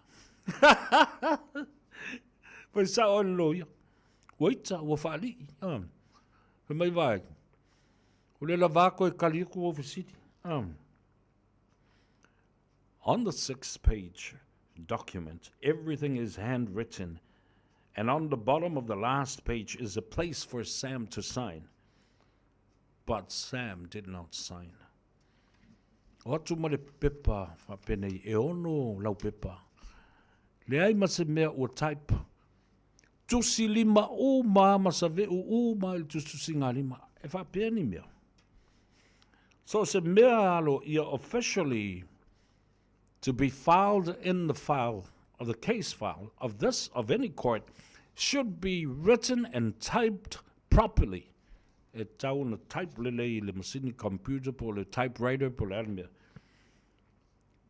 Whai lunga se letterhead ale almatanga alwenga. Ioe. Ia e mai no. Na o leo alana seini ai. Ai lei seini ai Samuel. Mea le nā, tā ua tele mole whaafonga mai a le atunu. O le a whaangata atu ai ina. Ai e tā ua le mata upu lea ua o mai ai I a le whai uina o le mori maua Salele. And over Sidia Tulole, Casey, Richard Marchand asked Salele if he knew that Lala Ipule Rimoni Ayafi was a suspect in the first investigation, to which he said no.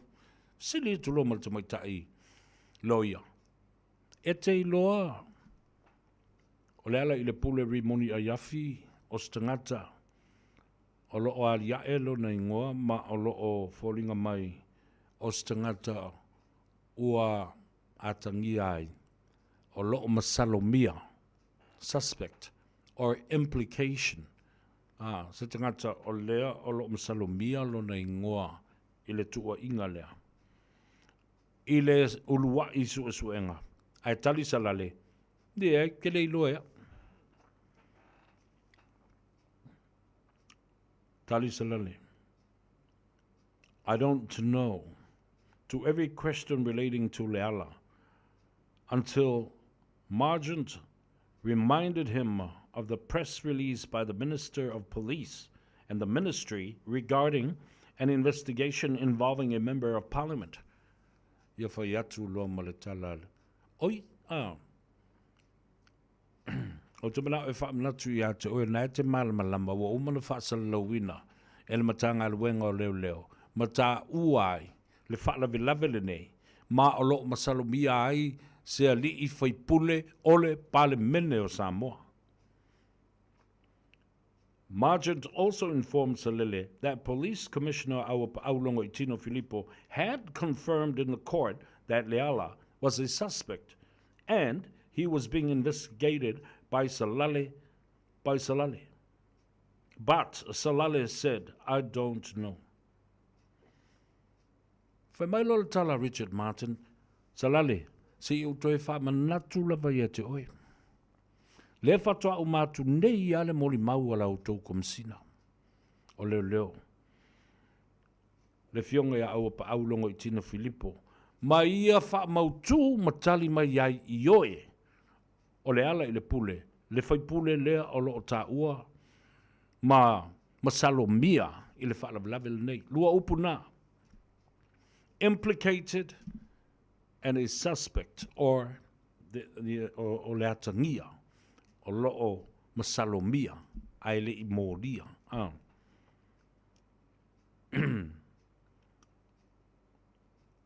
whai mailo malatala ale asalale. Ai kile lola ui ngā mei i le mori maua.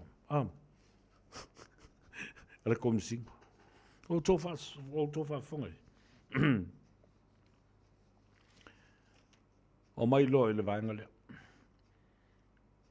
Tula i lola tamai tai o mapsua tani to iloa. O ia le nao lo tu mo le sunga ya li o. Whatau malama au wawa. Council mapusua tani to iloa, who represents Leo, told Salele that he and Tupai have contradicting evidence. Nana tua ilunga to iloa. Mapsua o ia le tu molio whai atu lo ia Salale. E te loa Salale o lau mori mau ma le mori mau o Tupai. E matua le o ngatusa lava. E matua le whetau i lava. Mai whete e nai lua mori mau i wha maoninga o mea ia o au mai. Toi whai atu fo i leo toi loa. She informed Salale that even in their overall report, which he, Salale, compiled, had no mention of Sam's statement, and she pointed out that the reason was because the document was created recently. Le pepa foula lena mai nei le tae au. Lea la alima va yaso fai. Ai au mai ele I type ina is a typewriter. Na o tus tu singa lava e tus lima atoa pepa i e ono. Whai atu lola I o le I ai o le lo I a li o. Ne fionga atoa I loa. Tani is yours. Ai sea, e le ai mase I ngō Samuel mase vai o lo au mai e lunga le pepa faulia. Ai sea, le ai ma se me tasi o tau mai ai le moli mautus tusia a Samuelu, si vai, ma Marie. Ai tali Salale I e sao. Sao le se me o mai ai. Ia, toi oso mai lola I lea. O le tala to iloa. E mafua le melena, o le iai o ingo tangata ia lo o moria nei. Ona o le mea le ana fai e fau nei ma wha tope lau le tai au nei. Was recently created. La le tali Salale. E sao. Ioi. Moni. Iole na. And the re-examination, Taimalelangi asked Salale that he meant by disproving the three statements and he said that all three statements warranted the charges which all the defendants are facing now. Fatulo iei male, a fionga Taimalelangi. Vai. O lana winga la. O le lefa maonia o moli mau ia na whai nei a Sam, si vai, male tamaitai o Marie. O statements fo I nei. Lea ma fua ia lātou suesuenga, ma tau nuu ia lātou suesuenga, i le mea leo ua loka ma mo lia i tangata ia le tu mai le pito leo.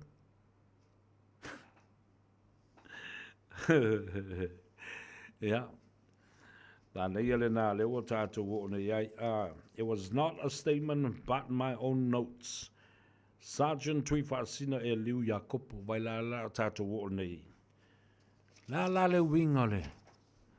La le wingo document le. La le wingo le whaspepa fau lea. Wa te ia. Ua tu lai mai masau le tae au le nei le whamsinonga ua whawa yaso. O whanga solo la lima vai yaso. Ma le tau sanga atoa na te penai. Ai le ai mas me whapea tono le whaila.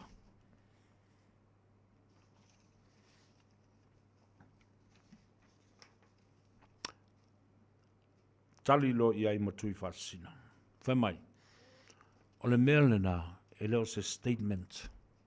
Ai o au lava tustu singa ma u wha maumonga. Tali lea tui whasina e liu Jacopo. E na wato e fo i meila ia saula tui whasina ma tū le pusa moni mau. When he took the stand to give evidence, he confirmed that he prepared the document in question, but it was not a settlement or a statement. Tau sa o ilo le tangata lea? Mai I sa o aulina tustusia ia le pepa foule na le tai au le nei. Ai le o se statement o wa tustusinga ma ufa maumau. Ai le lava sidi. A feo I lau notebook. Le notebook ale leo sa tau ina tustusi mea na. O le mea lena tusi nei le tai au. Le ala leo lea I o se pepa lea. Ma se wha maumonga le tono le whaila. E re ngatai o le lo ia leo. Ai wha pena fo I le lo ia. O lo tutu mo li o masivai mai lato umanei. E le lo mai. Le wha to ai lo fo I ma wha longo. E le wha pasino le tai au nei. O le matua matau tia la. He said these were his own notes confirming the sequence of the events or the work of that day. He was asked by Taimalalangi, why didn't you not have a copy of the document? And he insisted that the original is in the prosecution's file, and he kept a copy in their dummy files in the office. Ia toi tuli fo il vasidi ele la tau lavalo ia. A leo. La le mea na le au mai ai. Ia nei mea. I le teimi wa sola.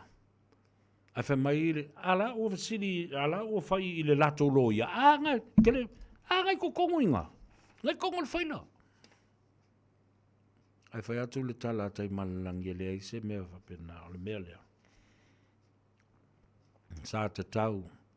Ona au mai. I whasi pepa fōu ia o tau o mai nei ma o tau le tai aule nei. Ma oi la lewa e tau tino o oi nei whaia le mele. Sa tau la mai. Mai leo la tai tā kopi lea. O le original copy lea na tu atu le whaia nei ate oi. O le lima o le lo ia leo. Le la tau lava leo a lo ia. Le whaila atoa. A whamea nei na. A le tali atu le lo ia leo. So le. I re ise me o ye I. Manga hir kako whalongo longo, man tau whalongo longo ye ni mata upu lea. Le tu le vaenga se iau lia le asoa tai au. O leo wa lusful minutu wa te ai ia le tu lai. Ono, la whaangata ia le whai le tano ino le whaamasinonga lea. O meia, na ona o tu lava ni vaenga o mai ono to tala no ma o to fa fonga ia ai na ona tala te isi ai ia le mata upu ina ia manino ai ma mal malamai ole mele folinga mai I o le fete na I le lo ia lavara a leo ala to ia ma leo ma la to molimau ona o isi me fo ia wa au mai. The police have continued to create and produce new evidence every time along the way. But there are no written statements and records of all with their notebook records, and also running sheets. Yeah. Mem tau tia lale na lewa. Tulai mai nei. Nisi o ana vatau o lewa whaalawi loa ele pule ma tumua mo pule Republican Party. Yoi, o lato ana vatau le na, lea pe o na titai maile sunga ya fonti mo rio o pio. Ya vape na fo I alo uso ya asiata a po niu la vea. E o mai te mele nei, na pawai o tangata to lua o le pati lea o lo iai nei, pati fau lea. Still no new candidates yet. Ele iai lava nisi sui mamalu fau o whao popo mai. A tonu o leana sau noa le fionga e fonti morio o pio. Ia, iai se teimi o le vai a sa fau. Ia le a whapenao na whaalawi loa ai. Ia nisi fo i sui fau. Ai, o nisi ni o nato lava navatau. Ia iai le suinga i le whawai o Samoa. Le whawai o Samoa I le tua. O le talitonunga la o iai. Wa uma le whea ngai ngatuai. Wa toi e soifua mai e su I le whea ngai ngafou. Taulana ia I le tua le tamā le whawai le na o Samoa. Le tua le tamā, le tua le alo, le tua le nganga sa, male tinapa ia ia Maria. Whaopopo ia ile na. Ia na atoa I lola ia leo le whawai. Mau sali, mau waa o Samoa. Ita ilo I ate o ia po lea so talunga ma. Ai, wo mai umalawa fo ia tangata ma. Ma ia fo I tamali I fau lo lato ingoa. Ia ma whapenao na whailo ai le fo ngatia I lea tunu. Ia, ai, whai mai. Mantua, wo umana maliu Yesu le whenga tuai. Au le whenga inga fau lea, le wo toi tu lai mai ai, wo whanau, wo liu upu le laukou. Wo liu tangata le laukou. Ia, wo liu tangata fo I Yesu, ma le upu le tua. E tawa I lola, ona whaapopo I le tua, le tamā, le tua le alo, le tua le nganga sā. Ia whapea fo I le tinapa ia ia Maria. Leisi a lātou anavatau o lo whaalawi loa ai. E avele lātou whaamomua e whaamapoe, ma whaalelei ati na e o pisi nisi I le atunu uato. Mana I tele le melea. Ia whaatauina, o ia whaatauaina tū maanga I whanua, maanga nuu o Samoa. Ai maise, o le aoa o ina le lei o le ngangana a le atunu.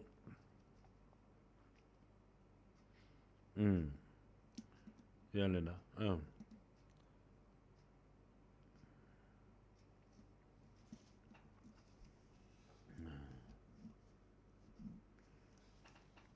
Ta wole na o le tātou la tātou o le tātou whasisi langa whapisinisi le anga e tā ua. Ia ma se pese fo I e momoli ai oe I le maotama le lawa ina ua ngā e Faiva o le atunu fo I mai. Ia whaawau ia ma seua I lo I whanua le au nanga ma le tutua I le so. O le whatalofa whapitoa I nai ia I lātou lea ua anga I mai lunga le tātou apia fōlinga o alofa anga ma lo le soifua manuia ia whapena fo I ia se tai o ma ele ia whapea fo I ia le tōtele le vaenga leo te vava ia tu iai sue ma lo le soifua sue la tātou e tale pese wha manuia atua I atou tau I lunga lea la tele fai malia no tau sa. Anivas, e alo whātua I fo I le tamaitai o Miriama Samuel o le Niva I Alaska, ma Samoa umalo lalam papa au I Alaska.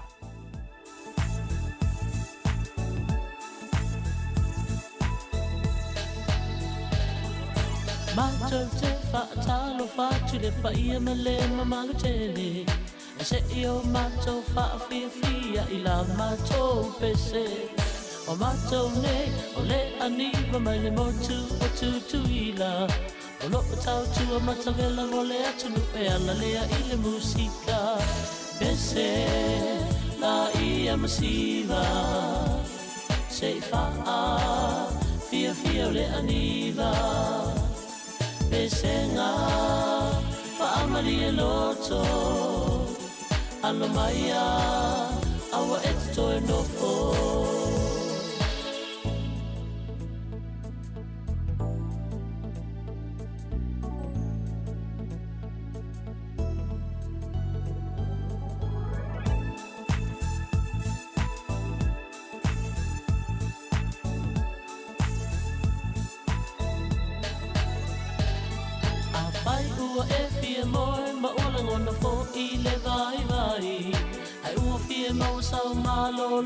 Se mea e te mapuhi ai Kila ia o laula au Ma wha leo tele Ma se I ave oe e se isi lalo langi I le malu O si a pese Pese la ia masiva Se I wha Fia fia o le aniva Pese ngā Wha amari e loto Alo maia Awa e te toe nofo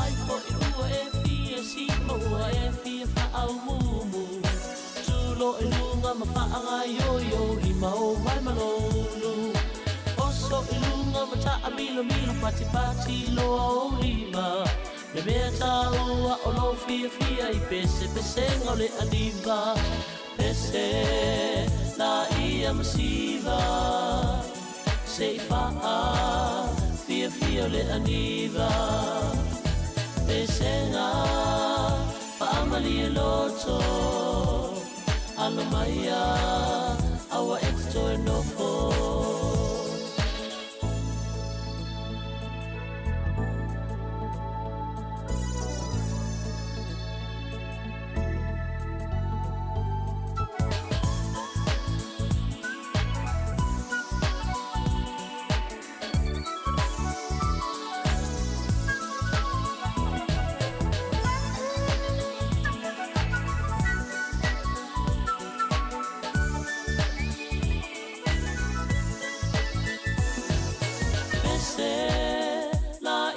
masiva Se I faa Fia fia o le aniva Pese ngā Faamali e loto Alo maia Awa e te toe nofo Pese la ia masiva Se I faa Fia fia o le aniva Pese ngā Faamali e loto Alo maia Awa e te toe nofo Pese la ia masiva Se I faa Fia fia o le aniva Pese ngā Faamali e loto Alo maia Awa e te toe nofo Ia le nā, si uwhonga mātango fie ale te baitai Miriamba le niva Samuelu. Ia o le ua lala nei o ia I le Stete o Alaska. Atalofa tuai Anchorage, ia whapea foi Mountain View Range. O isi no whanga umo Alaska o lo o lala ma papa o ile tō tele o le mamalu le tātua tunu. Patalofa atu le a tau sa vea mo o tau uma. E le whasisi langa tā ua lea o tau nuk mai nei. Taluai o no le moe o le whaplatui no lima tausanga talu na whawaele a inga whatutui le tusa mo ua tas. Ia, I ona matawhale lua se fulu ma le ono I le lalulangi atoa. Ia, peo le matawhale matua lea o Okilat. Lea la o lo o whaatino ai le whamoe I le aso tona I asau nei. Aso lua se fulu ma le valu na o le masina le nei o Iuni, taualunga ia le masina. Ia e whaamanatu ai le 5 tausanga talu le whaavae ia le vaenga whaupwhai. Ia leala wa e le tō whaama le whautanga fo i le laulau ai mai se fo i o le sui mamalu uma. O le ainga whatutu e le tua Samoa o tasi, o le tai au i le tau le iwa. Tau le iwa i le tai au. Ia ua o whanga poto i le no whanga o le Manhattan Convention Center i nai Dominion Road i le astona i nei. Ia, nā ua uma o na silafia uma e le mamalu o le au sfono i a tūlango le aiei i a tāpenango le aso. O le whamnatunga lava lea o le tātou 5 tausanga. Whatasi ai fo i ma le tātou posiva. Ia, le posiva le nā mō i tū malo uma e 5 se fulu ma le tasi. O le tātou atunu atua leo i o na sui tonu o le whatutua i le atua Samoa o tasi. Ai talo atu ma le nganga whaloalo, mai atu taulangi pa ia masa sautua fafafa fasino. E ainga sa mali toa ma sa tupua. Ia, ma le mamalu fo i le whale tolu vai atu taulangi o le i tu malo o le nganga ifo maunga tolu. Nganga ifo maunga tolu. Ia, o le iai le wha moe. Ia, e maua sautou whiro inga ua a mai ele tu alalo, matalo atu e le fionga le matua i a le asi mafua. Ia, i ai se teimi ma se tai au tātou te wheilua, i ai mapoto mori futu i afu tasi tātou 5 whaatasi ai, ia masoa le pule le tūlanga. Ia se tātou wheilua inga i se teimi lata mai, pe a whai e mawhai o na wala uane la numero lea o le o lua tasi, o lua, iwa, fitu tolu.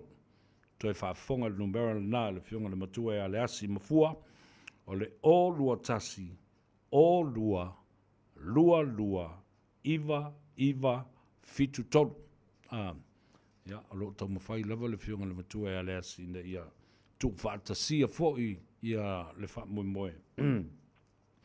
Ia maua se tātou loto tasi, ia awa le ipu o le tātou i tū malo i le astona ia sau nei, lātou uma mai oi i sasina, ia whapena foi o a opo, a solo atua i nā i whatuvalu, o i tū malo umana o le whale tolu.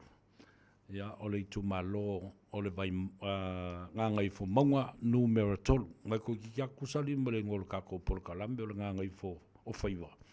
Ia ma nganga i fo maunga numero tolu. Toi e whaafonga le numero na wala au le fionga ia le asi mafua i le o lua tasi, o lua, iwa, fitu tolu. Ia, atu ia. Pai ai na lua sa mai toama sa tupua malu lo tau fal tolu ya bala wale le numero na le fionga ya le asi mafua ya wale o tau fa moe ya ale tala na le fo ma ua ia le tulanga o le tātou fa moe le na i le astona nei o le tau le tulaiva o tau na tātou iai i o le no fanga o le Manhattan i Dominion Road. Le o mai ai o le tātou whontanga i le ason na fia. Mai moli a toi le ngang whaftai. I le pa ia maulungo lau tū lau fionga le tei whono. Sa ua moli, ia whapea fo i le fionga le aloli i a amwana. Le fionga le au tau tupe ma le au tustusi ma le mamalo lau tau lau. Ia ona o le whato whala inga. Ia whapea fo i le whatautainga o le ainga whatutua i le tua Samoa o tas lea wai unga whono ai o le ulufale so o se tangata lava e ulufale 5 tala le ulufale a so lua sifuru ma le balu o le masina le nei o le nuinga le astona i a sau nei ia ma o le ua mai o na tapena manufata e lua te tele ma o le mo le whamoe e pe ona a au iai ia le fionga i le teitei pono ma le mamalu o le komiti whawhoi. Whawhtai lo tō komiti whawhoi, whawhtai le mana ia o se leo ma se tu o lalo ina ia le lei ma manuia me uma e whatino ia ma mawai se vi ingo le tua. O le ato e whonga i nā tu fo i se teimi o i luma ia le lava whamoe. Ai ona i ngalo le tātou vaenga o tama tuai o le tātou waonga St. Joseph's College o le tausanga valu SJC 88 o le aso lima o le masina fou iulai ia o le a whai le tātou walkathon ma le walkathon na o le a whai i le Sir Barry Curtis Park na wilu mai o tō le Sir Barry Curtis Park i lunga i talatu o Tara. Tātou walkathoni le nai e sosoni ai. Mawasina se leni e sosoni i le whamlatuina o le fitsuma lima tausanga o le matua o le tātou wa onga. O sangatu Iosefo ma onga uma le filela i muri vai. Ia maisi a onga le kalesia. Ai e pei e whaamamafa ma le lifa lava i le whamlatuina o le fitsuma lima tausanga o le sangatu Iosefa St. Joseph College 88 tātou wakafoni le na. Kaukusava wali uma iari. Ia, o whaafonga mai ia le fionga ia pestata malangi. Tuala muri anga tele, whai malo Alan Stowers. Ia, male mamalo le la tuwasenga. Langlangoina e le Pacific Easy Money Transfer. Whaapena fo'i male tātou Moana Rental. Ia. Ia, o le tala atu le nā, ma le tatalofa whapitoa i le fionga ia tuala tau wā tau pa utino, ia whapea fwoi le whaletua ia peka i Otara, ia ua masani i tangata le anga i nā, ia i tele tau whai atu i atoe. Ma lo whaptai lo fionga tuala, tau wā tau pa utino, ma le whaletua ia peka, ia me se fwoi le uso ia tau pa u, langa ai alo aftai bo ava le ava no fo i filo i le ason le la fatalo fatu fa manu ya tu fo i le tu fene ya Maria nive mal te mai ta yo Marita Sawanga ina i rewa ia fa pe fo i le to telo i la to lo fa ngaina le tato au nanga ia le mele ngalo i kia lo lo vai i Lela.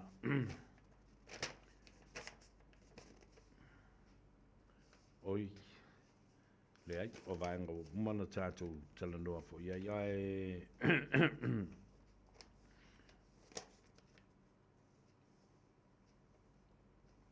Oi, o le vaenga le na tā ua i la u.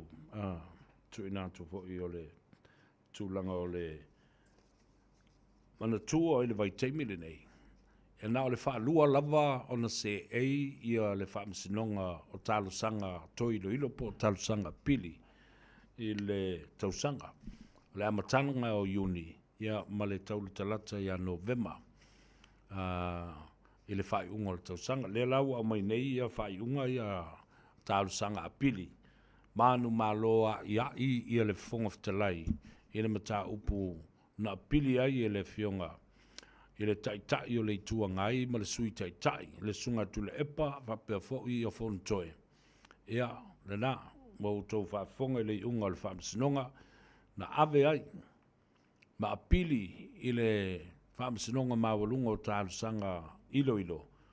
Whapea whaasoli tu la fono, le whaatino ina o le pālota, a le fionga le fonga Wa uman tali mai le Supreme Court e tawala mai i lana whaamsinonga maulunga ma le whaamsino siri. I le ai. Na matua ta oto le leilanga tonu, i le tūlafono, le whaonga ina o le pānota a le awhionga i le whongwhtalai. Whaatasi ai, ma le toi whaonga ina whaolana pānota. E sui ai le whaavae, ma atua i loi whafo i a pili fo i e tolu o whaamsinonga o le tautunga o le whaamsinonga o Samoa. O whanua ma swafo. Ia le nāla ua no foilo ia sa tu ia maa. Tua le mawhai lava. Ia ona toi whaase ina aise si le manu maloa iai. Ma sisi le fu o le manu maloa le fionga le fong talai. I lea fo i mata upu na matua oso whai ai. Ia le fionga le fong talai. Lesi unga le whaamsinonga ua iei nei. Ia le na o ta oto mai le mata upu e winga ia le au vaama. Ma le fio anga o whenga. Ia, tātou tālia, ia le vaenga le au o iai. Ia nisi swinga, ai olo o tāu fiai, ia le tūlanga o le toi fuaina o whanua. Ai maise, o le whaatula i ese o ainga sfuma le vanu. Ia le manino le mai la le vaenga le na o le tūla whano le nei. Ai, o le si vaenga tāua o le o whaamsinonga nei. O le whaamsinonga lea i le vā o le uso i atala le lei paunga. King Faipopo, whapea fo'i i nisi ua tuli o lātou tausanga whawhalpui. Ia o lea la ua tali mai ia le fionga i le ia li whamasino e tolu. Justice Harrison, Justice Young, and Justice Asher. Ua tatau i le ofisa o le lawyer ceiling. Ona tu i nātu transcripts o whaila ma vaenga umalawa na su i nai ia le whaafale pui na o le siak, o le moe sione, ia whapea fo'i King Faipopo, ia whapea na fo'i ia leisi taulelea. Ia tu i natu i le loia le sunga tala le leipaunga mwhai ai o na whaatino ia le lātou tali te i molianga whaasanga ia te ia. Mai lātou nei e tōtolu. Lea na tau pule ai, e whao o le oti i le sa avemba palemia i le nawai tau le sunga tula epa. Sei lele malia le ngoi. Ia. O na tau alunga tuai lea, ua vāvā o ai lava lea tunu. Ina ua lātou whaalongolongo i lea navatau leo tufa ngā tupe. Ia ma tufa ngā pepe, ma whai ngā pepe, ma ngausi ngā pepe. O le ali le member o le pepe. Me kwa malia. Ana tawalunga tuaile tātou por kalame. Samoa. Aua ne I whaasese ina oe. Aua ne I whaatauina le toa whama le whautanga. Aua ne I se tia oe le malu o le taitao ao. Ale na uto e tau mai lātou. Se longa e tūla I mai ia le HRPP. Na pau ale taimi e whaiai le mea na. Nau e siu. Wa na o le taimi. O le se lau aso mua lava o le paia inga. E whaiai. Le nā mea lofa. E tasia le tausanga. E le whaasolo atoa ina. Ma whaatino I tausanga uma e 5 o le paia inga. A tasi le vaenga o te whaiatua lau te talo sia. Au te loe le Faiva I whaipule. O na mana o whaipule ia umi le lātou taiming. E na nofo ai tono le mauta whono ma maua lātou se leni le leima tele ia 5 tausanga. Alo te whaatu. O se ana o iai te tono le mauta. Ma le pāle mene o te whina wina le mataupulea. Wa lava le whao tau sanga tātou te o mai e whaile. Le paia inga ma le parlemene. Ioi. Tā ua le nā, vave le teimi, vave fo ina o I tua toi whai nisi whiringa ma o mai. Whai whale leile atunu. A umi tele. Wa te lea, ia le loophole ma le pū. Ia, maawa noa, e whai ei meo winga leanga ma soli tu la fono, whai winga wha la tua. Ia maisi mea le mana mia e le atunu. Ma whawhau ma le poto Samoa ma whaia lau pālota ma le poto. E te le fia ai le vai aso le nei e tasi e tu whātua lau 5 se lau tāla. One time in the whole year. Ona e ngao I ala ia lea ma e mole manawa. I le tau sanga atoa. Wa oki wha sao le 5 se lau kālanga le. I lea. I mea mawhanga e lua, mawhanga e lua o le fiaf. Ia, o le tātou o. Alofa mai le tua, vai lua tusa sa tātou manuia, anga lei le tua i ngā luenga o tutoe, ia, whapena fo i le malangatu i lunga o ala tele, tausi ma pui le soifua au auna, ma le soifua tautua o le atunu, se ia tau nuu ma le manuia. Whapena o na tātou walo atu i tau mawhitanga matali ngā sua, mai se fo i osi ngā tau langa o le nei e fiafi, ia mai se o whai ngā malolonga i le pō ana nei. Tātou afu i le i afu o le tua, tātou wala whai fo i mawholinga i le tua, vi ia i le anga lei o le tua. Tu ua o i le pese le a tau o sa vea, ma lia maia lo u soia na ua pau o sa mea ua o maua. Ia, ai wha mangalo se leo, tātou te wheloa i alofa mo o tau o tātou ainga uma, o tātou paanga i lunga le api o wholinga, ma le tātou Facebook page, ma le tātou YouTube channel, ia, ma ainga e fia ia Samoa ma le lalangi atoa. Le atou o sa vele nei, alofa tele mo oe, look after yourselves, and those are the stories of our people today.